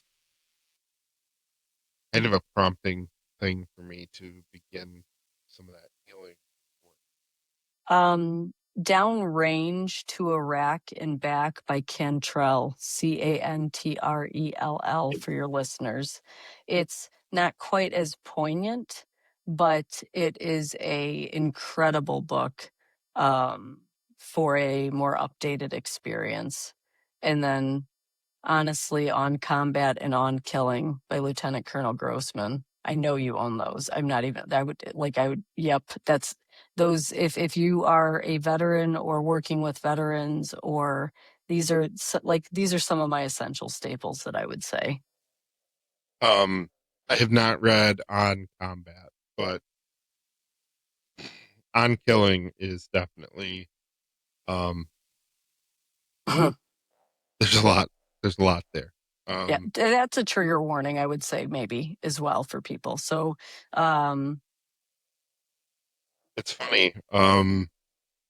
National Association of Social Workers. I commented on a post on their forum or something, and then somebody kind of came in just like putting down Colonel Grossman. Like, they I know. are pursuing their doctorate in whatever, and they're a Marine Corps veteran, and Uh-huh. like I understood what he was saying, but delivery could have used some work. Here's my thing. I do not share the same political beliefs as Grossman either. It does not take away the power of his words or the healing aspects of the books that he has written. And I mean, truth be told, like, the person that made the comments talked about how they believed he was glorifying a lot of the things and like comparing killing to sexual conquest and things See, like and I have to interrupt you because, and I don't know the post that you're talking about, but this is the danger that I'm talking about. When is this person making assumptions about Grossman being erroneous because they are a veteran and that wasn't their experience? Therefore, he must be sensationalizing it because that's not what happened to me. And that's where I'm saying no, listen, you might have had the best deployment in the world, but don't you dare say that this shit is not happening, or that these guys, like, when I have guys say, we always had I can't even say it with a straight face. We always had up to the date equipment. None of our shit was broken. I don't know. And I'm like, you are the minority. And I'm not saying but I'm going, that's where I'm getting heated on your behalf right now. Yeah. It was one of those exchanges where I read the guy's message and, Kept it moving. I respect his experience and his educational achievements and blah, blah, blah. I'm not fucking engaging with that though, because Mm-mm.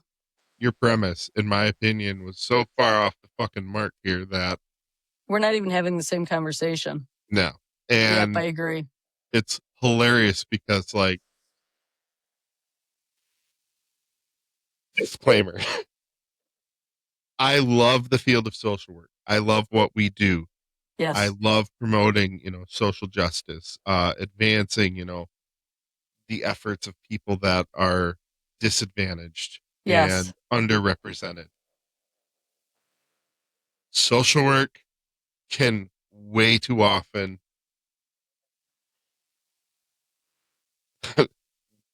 be a career that's full of overly sensitized people that can't fucking cope with real life. There, let's try to do a reframe. Social workers can be sometimes coming from an ideological place that can prevent them from seeing some realities that our people as a whole are working through. But sadly, I agree with you. Sometimes there's just too sensitive of people. And it's like, listen, man, not everything is about you. Can you just be quiet and keep moving? And in the case of that, Yeah. it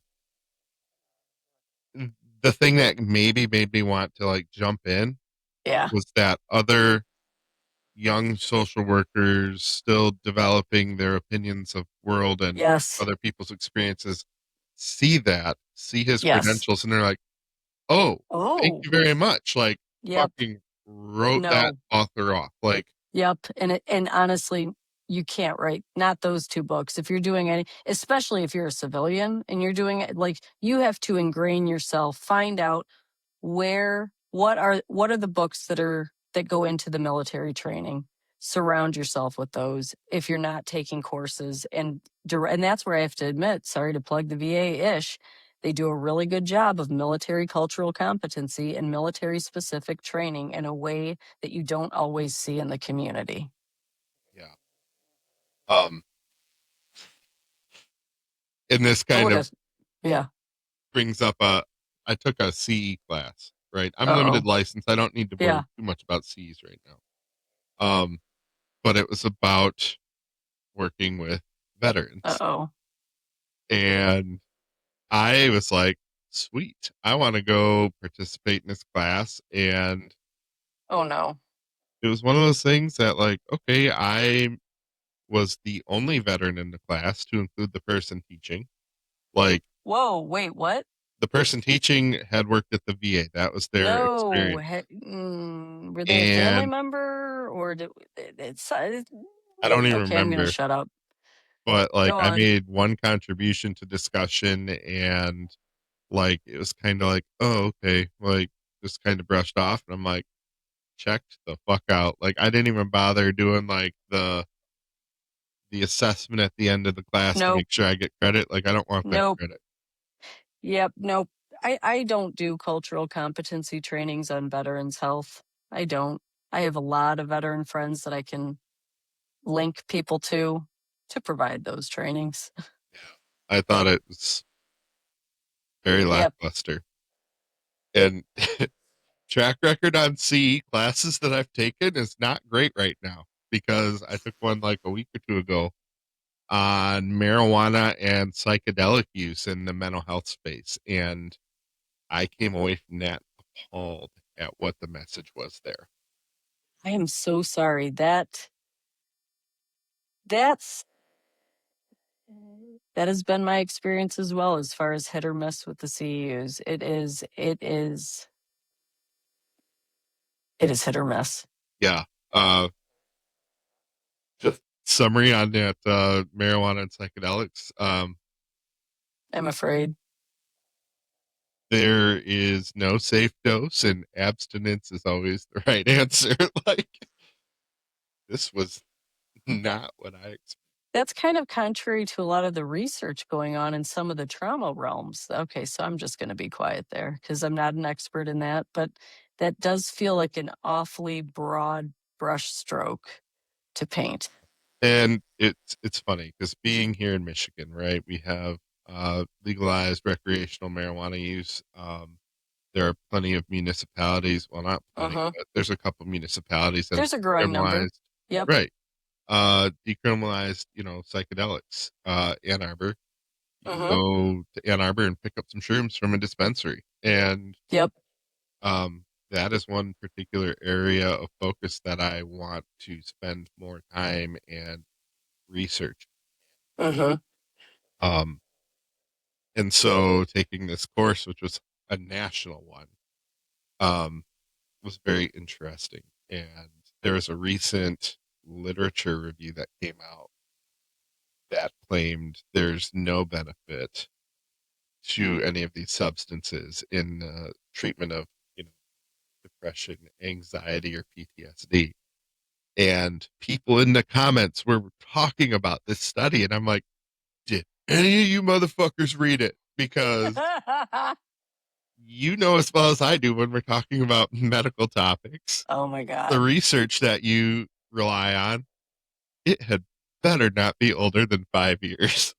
It had better not be. And also, I read very few studies that come to a definitive conclusion like that. Like, this is like, oh, yep. I would have been laughing at that one. That one I think would have entertained me. Like, when I saw that headline, I'm like, this feels off. really weird, right? So I Yeah. was like, I need to read into it. And all the study was a literature review covering articles from 1980. Oh, stop it. No, for real. Stop it. 1980 to I think the newest is probably 2015. Why even waste your time writing that? Who's paying for that shit? Like, where's the funding for this study coming from? Like, because it's not a study. This is like archaeology. Oh, that's archaeology, all right. And the summation of it, right? All of the studies that were contained in this literature review had a test subject limit. It was under 3,000 people. Okay. Over 46 freaking years, and you have under 3,000 people. Unbelievable. It was Yeah. just bullshit research. It basically. sounds like it. And so it kind of hurt me to see people like quoting that shit in the comments. I'm In like, the comments.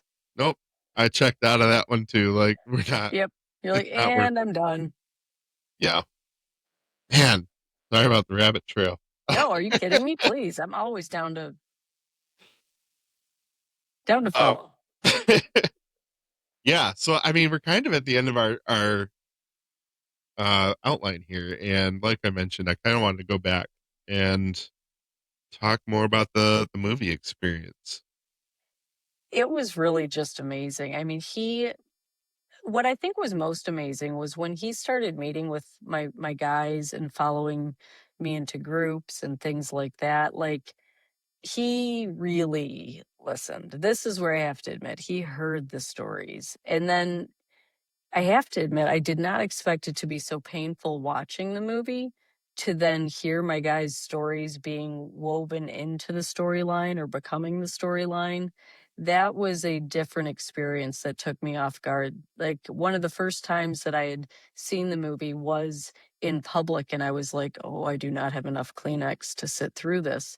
And these were my guys' stories.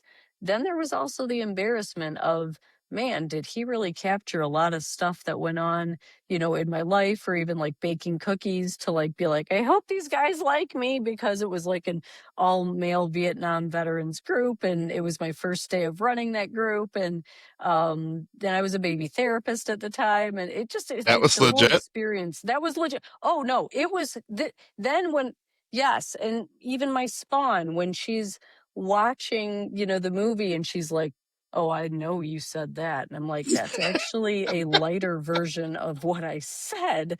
Like, they diluted me. But it was, good God, I do not know how this happened, but he's fucking talented, and he did an incredible job with the project, with the writing, with the casting, with all of it. It, it is a great movie. And how, what, what is the experience? Like, there's shock, right? But like, holy shit, you're a character in a film. I think what I don't, my thing is that I don't know that I realized that. I don't think I'm as unconventional now. I think 15 years ago, it was really unconventional. For example, I've had those stories where Tara would say this, but heads up, Dr. Asshole's entering the room, and she's going to say this. If I'm discussing something and I need to be a little bit more direct, or if I'm just using a reverency.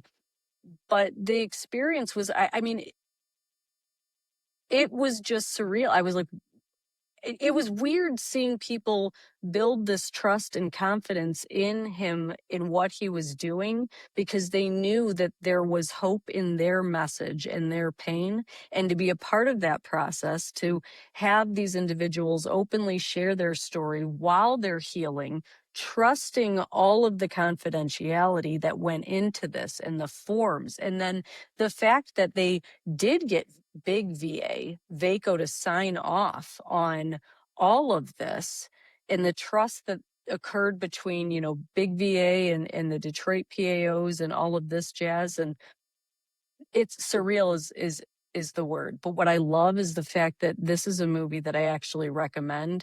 And I actually don't usually tell my guys my interaction with it. If they don't follow me on socials and things like that, then they don't know. But I use it frequently within the work that I do with veterans. And I don't tell them how I know of the movie. Well, what are you supposed to say? I worked. I mean, like, I don't know how do you. It's not pertinent to the treatment. So it's like, you know. No, and that would be a trip. And it's funny to hear that, because I learned of you because of the discussion of the movie on a podcast, right? Like, No. yeah, that is weird. Um, I kind of can relate to some extent though, because like the number of times I'll be talking to a client and I'll be like, damn, you know what? Like, I had this discussion on this episode of a podcast. You don't need to fucking listen to me. You can listen to my friend. Like, That's different though, and that's where, because it's your, like. So I inspired a character, like, you know what I like. yeah, I mean, that is weird. Yeah. But my thing is, though, that I do love is that, again, even I love that you're able to reach back and be like, listen, I did this, because this is where, again, I've watched this movie.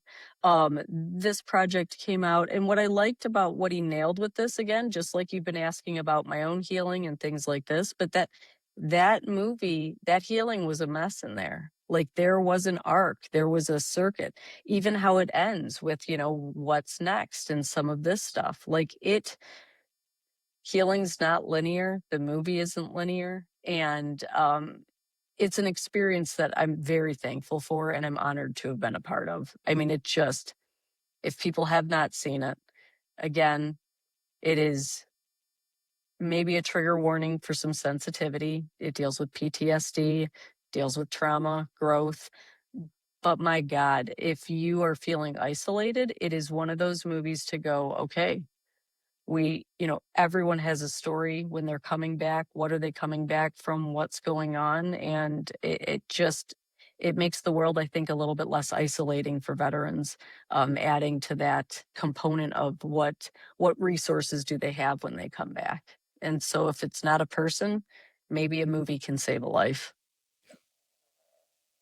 Yeah. And, I, as a veteran, I obviously can't speak on behalf of veterans, but like Hmm. the work that went into it and your contribution, like, thank you for doing that because it is unlike any other veteran related movie I've seen.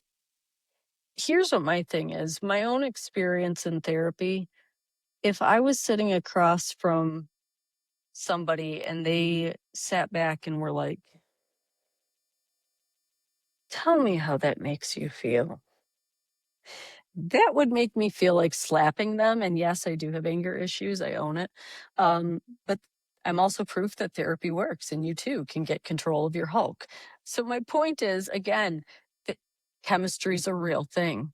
And so while the character is kind of a diluted version of me, if that is who you are looking for, go find that person. If you want more of a Freud approach, stoic, go find that person. It's not that any one approach is bad or good or anything like that, but people need, a vegetarian is not going to think a steak dinner is the best meal that they've ever had. So what is your lane? What is your best dinner? Why would treatment be any different than your food needs? Yeah.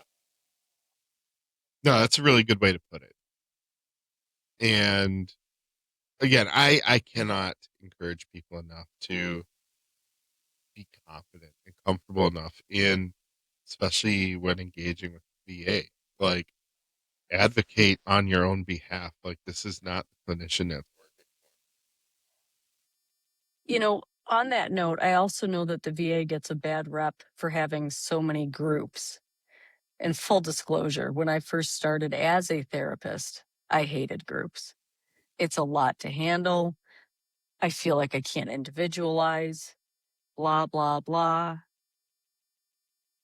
I didn't realize the power of groups and the power of that lack of isolation, the power of this is not sometimes, groups are powerful in and of themselves by the camaraderie of sitting in the room. And even if the individual who's leading that group is not the veteran, again, they're there with the information on how to change. You're sitting amongst other veterans and service members, and that's where some of the camaraderie comes in. And again, if you've got a strong enough clinician leading the group and they say something that doesn't gel or isn't your experience, you respectfully say, hey, can you help me to understand how that applies to my experience? And if that clinician is either wrong or flexible, they'll wrap it in. You know what? That's a great question. This is how this would apply to that experience. And no, your experience might not be the same as the others in this room. But don't shy away from groups either. Treatment works in so many different modalities. Yeah. 100%.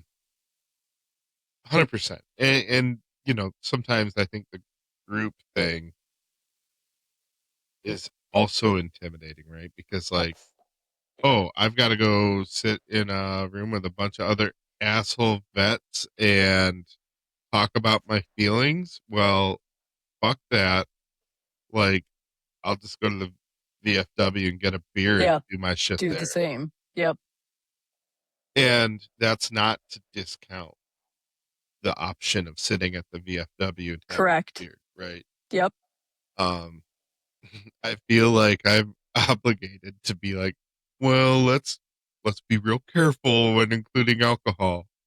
Says the guy who wanted to sit around and day drink at a bar yesterday with vet buddies. But You're a human. Right. You're allowed, like, just have these conversations. They're legit and they're valid. Yeah. Yeah. And, back to my girl Jackie with the giving oneself grace. Another piece of advice she threw at me that was really mind blowing and like disarming all at the same time. Like talking about my maladaptive coping mechanisms, right? Yeah. Mm-hmm. He said, okay, I hear that you do all that. Don't stop any of it right now. Mm-hmm. They are coping mechanisms. Mm-hmm. They're helping you get through things. Yep. Let's address the issue. And then when the time is right, then we'll start talking about that other stuff. Yes. What? Like that? Yep. That was an option? Like, Right. okay, I can do that. Right? Like, and I think that people assume if you go into therapy or something, well, the first thing they're going to want to make you do is quit drinking. Yep. And no, No. No, we're going to meet you where you're at. Yeah.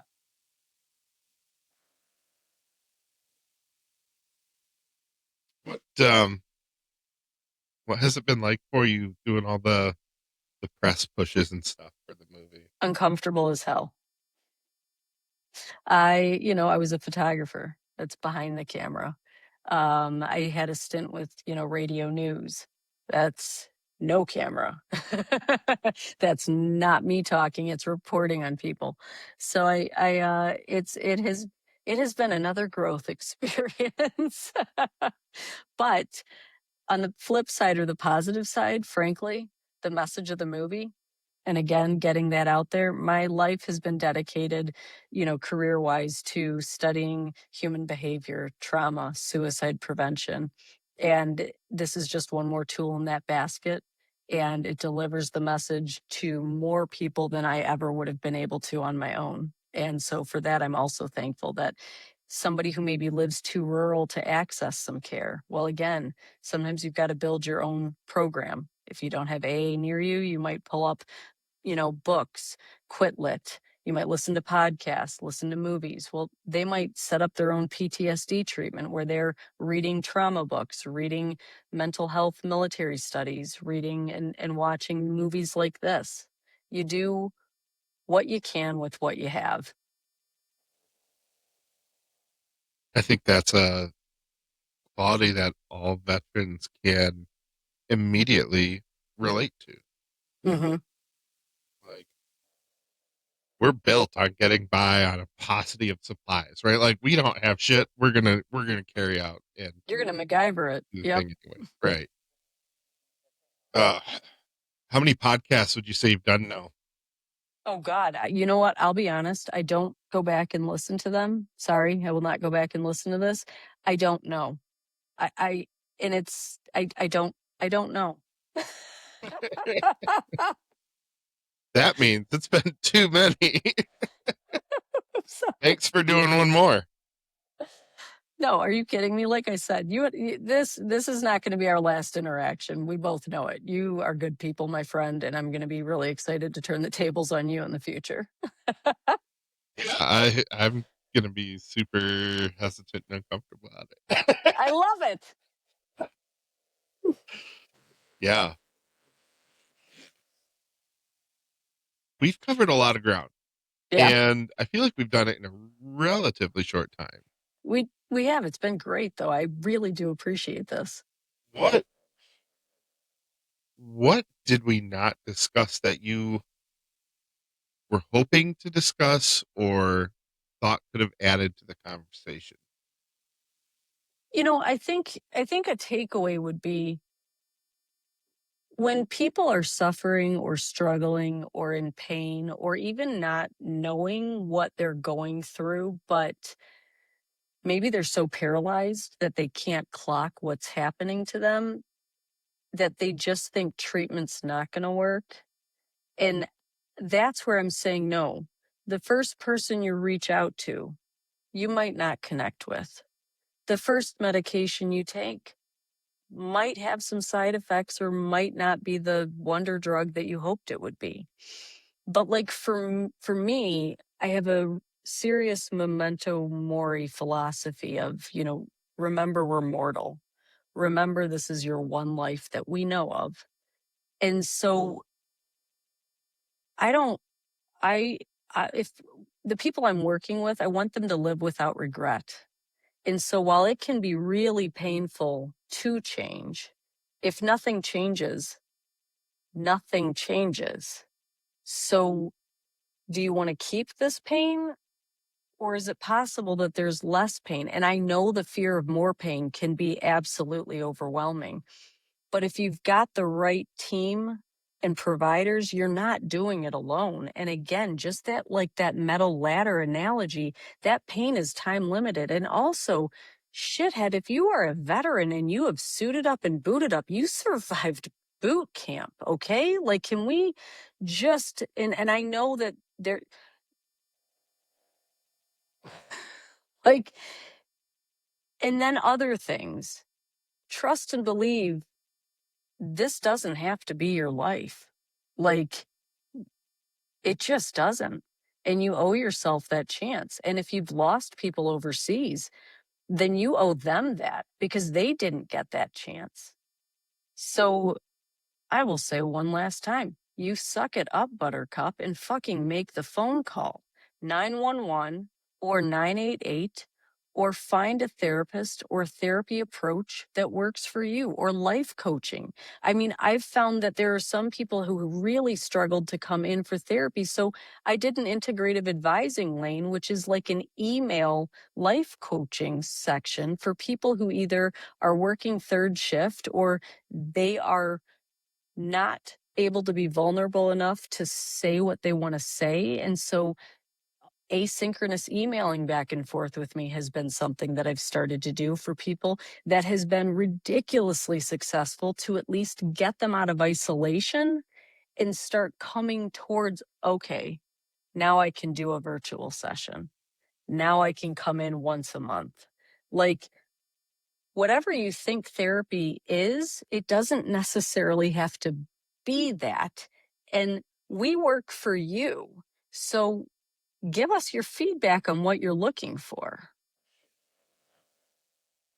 Yeah, that is one thing I cover with everybody I talk to, like in a consultation, right? Like, I take a client centered approach. Your goals are my goals. Mm-hmm. Like, you're driving the car, I'm trying to help you navigate. Yes. And that in itself, I think, can be so empowering for someone who's like, especially nervous about, coming to therapy. Like, okay, Agreed. if something's too spicy for you to talk about, fucking say the word and we can move on. Right? Next. Now, after we've built up some rapport and shit, Yeah. we're Oh, I'll we're gonna circle be back to talking that, about it. baby. Yeah, we're gonna No, talk about you're it. not You're gonna you're love not it. completely off the hook. Yeah, Yeah, but you can be for now. Yeah. yeah. No, and that's one thing I love about private practice, being able to have that flexibility to Mm-hmm. take that approach. Yeah. And, you talked about like the manualized therapy. And again, like, There's a time and a place. yeah. And, it's funny because the VA, I feel like they take a lot from just the military side. Like, Yes. military, they have this demand to have boots on the ground and people there to complete the mission. So Mm-hmm. the time frame and the motivation there is like, It we want matters if you're in the sandbox. It, we want to get you through this shit so you yep. can be back on the line. Yep. And so I think some of that naturally spills over to the Yeah. VA. And like you said, there is a time and a place. It's certainly not going to be the be all end all. No. It can help you get to a place where things are more manageable. Mm-hmm. But like, I cannot promote regular talk therapy enough. Yeah. Even for someone whose life is like, peaches and cream, like it's helpful to have somebody who Yep. is not a disinterested third party, but like Mm-hmm. one who your situation doesn't have any bearing on. Yep. Exactly. And I mean, I don't want to reduce it to as long as you're paying me, I don't care. Like, but I did not hear you say that. That is not how that came out, my friend. like I said, I didn't want to reduce it to that. But Yeah. there's that element. Like we are doing a job to a certain Mm-hmm. extent, but like in my practice, I want authentic relationships with my Yeah. and I'm super thankful that somebody else handles the billing. I don't care. Word. You have your own billing people, I assume. I sure do. I learned that lesson the hard way. Oh my God. No, thank you. Yeah. Nope. No, Oh, thank you. I would never get paid if I was responsible for doing my own billing. There are so many factors that play into that. That is just a no, thank you. I fully agree. And Yep. I've only been doing this 7 months, so I get it. Yeah. What would you say your outlook for the future is? Phenomenal. Here's the deal. Whether it is the overwhelming sense of doom and gloom that you see when you watch the news or when you are in groups of people, here's the thing. At the end of the day, um, everything is going to be okay. And if it's not over yet. So just like in anything in life, today's my first rodeo with today. In each situation, I figure out how to laugh at it, even if it's inappropriate. And so my outlook is phenomenal because, quite frankly, I know life is what I make of it. And I'm trying to train and teach others how to do the same.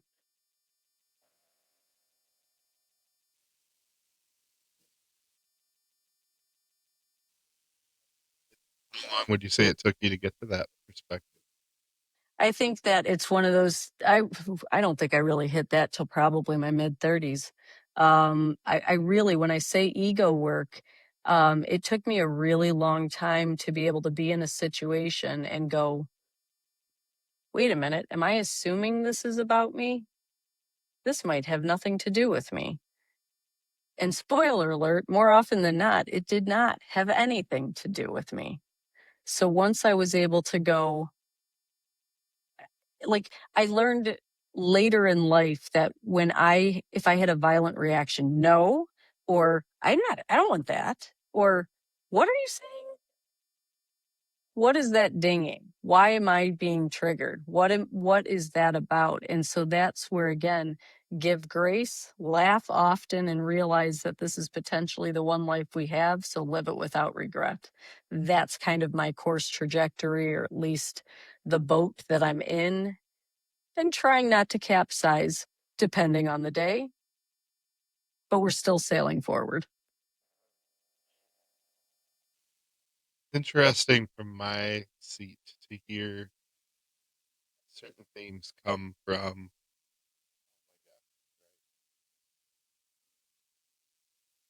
that keep sailing forward. And that reminds me, I think I've had two other people who have said, keep moving forward.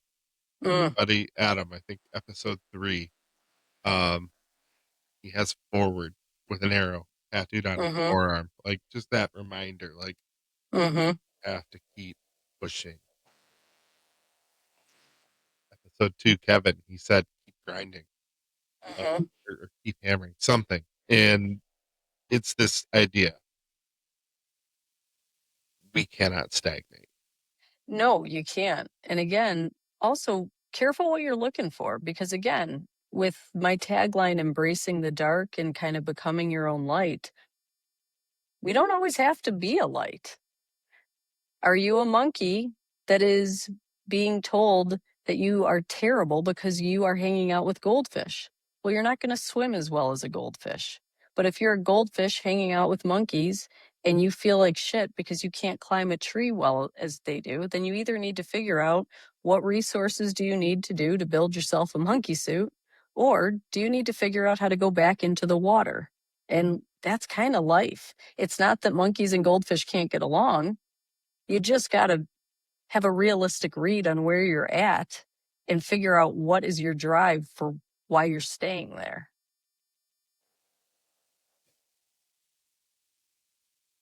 I think the caffeine's probably leaving my system is what's happening with some of my answers at this point. My patients will make fun of me till the cows come home. I am terrible with anything metaphor or analogy unless it comes to food, and then I'm usually quite good. Well, it hit me because you started off with a food analogy. Your Of course greatest I did. accomplishment. Well, that's like a lasagna. I'm like, You're like, oh, she's Italian. It always I was comes like, back to food, man. of course. I love lasagna. I know, it's the best. Followed up with some tiramisu. Oh my Tiramisu, god. absolutely. Mm-hmm. Yeah, I'm a self-professed fat kid, and yeah, I I love food. Whatever. Yep, it brings me joy. Yeah. No, that's phenomenal. What would you say your parting words of advice would be? Be intentional. Figure out if you're living on autopilot. I think too frequently, again, I think that we just wake up and we do. So yeah, we have to keep moving forward, but why am I doing what I'm doing? It's not about dreaming big. What if I win the lottery? Mm-mm. Do you want a job that you have to wake up to an alarm to, or wake up naturally? Do you want to see your partner in the morning or not? Do you prefer third shift? Like, what is your dream life in the day to day? Because let's face it, there's 168 hours in a week. We spend most of those at work. And how many of us are just living to retire or living for Friday? That is a lot of wasted time if you're not figuring out how to find the joy in the day to day, in the minutia, in the here and now. Yeah, were you targeting me with that? Because No, but I could say that I was, and we can pretend I'm psychic and get a Miss Cleo line started. oh my gosh, yeah. There's a lot in what you said that I needed to hear. You know, that's the other thing that I've found is I realize that people will argue about, does everything happen for a reason? And I don't know if it does or not. But what I do know is looking for that reason and that meaning making for me is what has, am I happy for all the shit that I've lived through? Absolutely not. But what hasn't killed me has made me a better therapist. And I can absolutely guarantee that my speed bumps have made other people's roads smoother. And honestly, that's kind of a beautiful thing to be able to give back. Yeah. I've had the same realization. I've phrased it differently, but Yeah. yeah, if the shit I'm that not I've gone surprised to through, hear that. Yeah. if I can take my experience and make someone Mhm. else's experience easier, Oh, yeah. then the bullshit was worth it. Exactly. Yeah, this has been so much fun for starters, and I've had a blast. I appreciate you being willing to entertain some email from a fucking rando that Dude, as soon as you said that you were a social worker and a veteran, I was like, I'm not saying no to this. Like, do you know what I'm like? No, this you're why this movie was made, man. This is again, we're paying it forward. This is about community connecting and all of that. So I love that you were like, I'm reaching out. Seriously. I said, what's the worst you could say? Right? And yeah, it's just been one of those situations. Like I feel like things just kind of fall into place, and doors that need to open are open, and Mm-hmm. honestly, that's kind of how I found my way into therapy to begin with. I'm here for it. And So honestly, I'm glad that you're in the field. Welcome aboard. I appreciate that. Yep. Yeah, never once thought that this would be my reality. Like, it's still kind of weird to say, not only am I a therapist, but I have a podcast. Like, what? I love that. What? Yep. It's exciting. Yeah, it's definitely been a journey. But yeah, I think that probably about does it for this episode. Um, check out Dr. Tara Consolino. She's Sparkling Psychotherapeutics. I'm gonna make sure to have a link for your social and your work. Uh, see the movie Sheepdog. Um, I don't recall the runtime, but it is not time wasted. Just be prepared. It can be a little spicy. Um, and then you've got a podcast coming up. Do you have details on that? Am I able to? You are. My sister Christina Consolino and I are doing it, and it's Tales from the Short Side. And it's life from our perspective, from two women, 5'2" and under. She's the 5'2" one, clearly.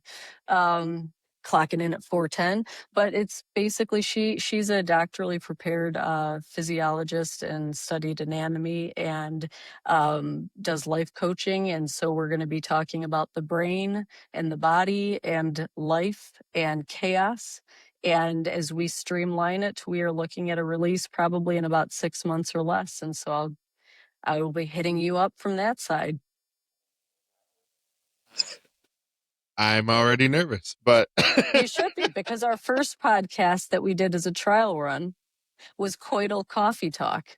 And yes, coital as in like sex, and there was nothing that we did not cover. So I'll give you a more of a heads up before I invite you on, so you know just what kind of shit show you're going to be coming into. you know what? Like, a little bit It'll of be a good nerves time regardless. never got in the way of a good time for sure. So yeah, I'm excited. Um, but yeah, I'll be sure to post links whenever that happens. I And appreciate it. yeah, thank you again for your time. Thank you for again being willing to entertain the conversation. And yeah, Anytime and always. well, that does it for us. Thanks again, Tara. Be sure to like, share, subscribe. We'll see ya.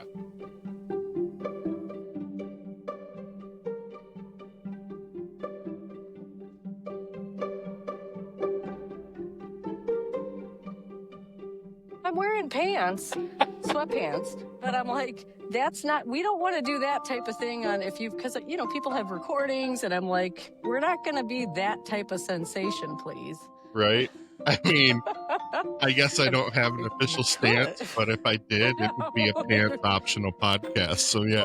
Right? Pants option, as opposed to Anchorman for the party in my pants or whatever that guy. That's one of the greatest movies ever. I'm sorry.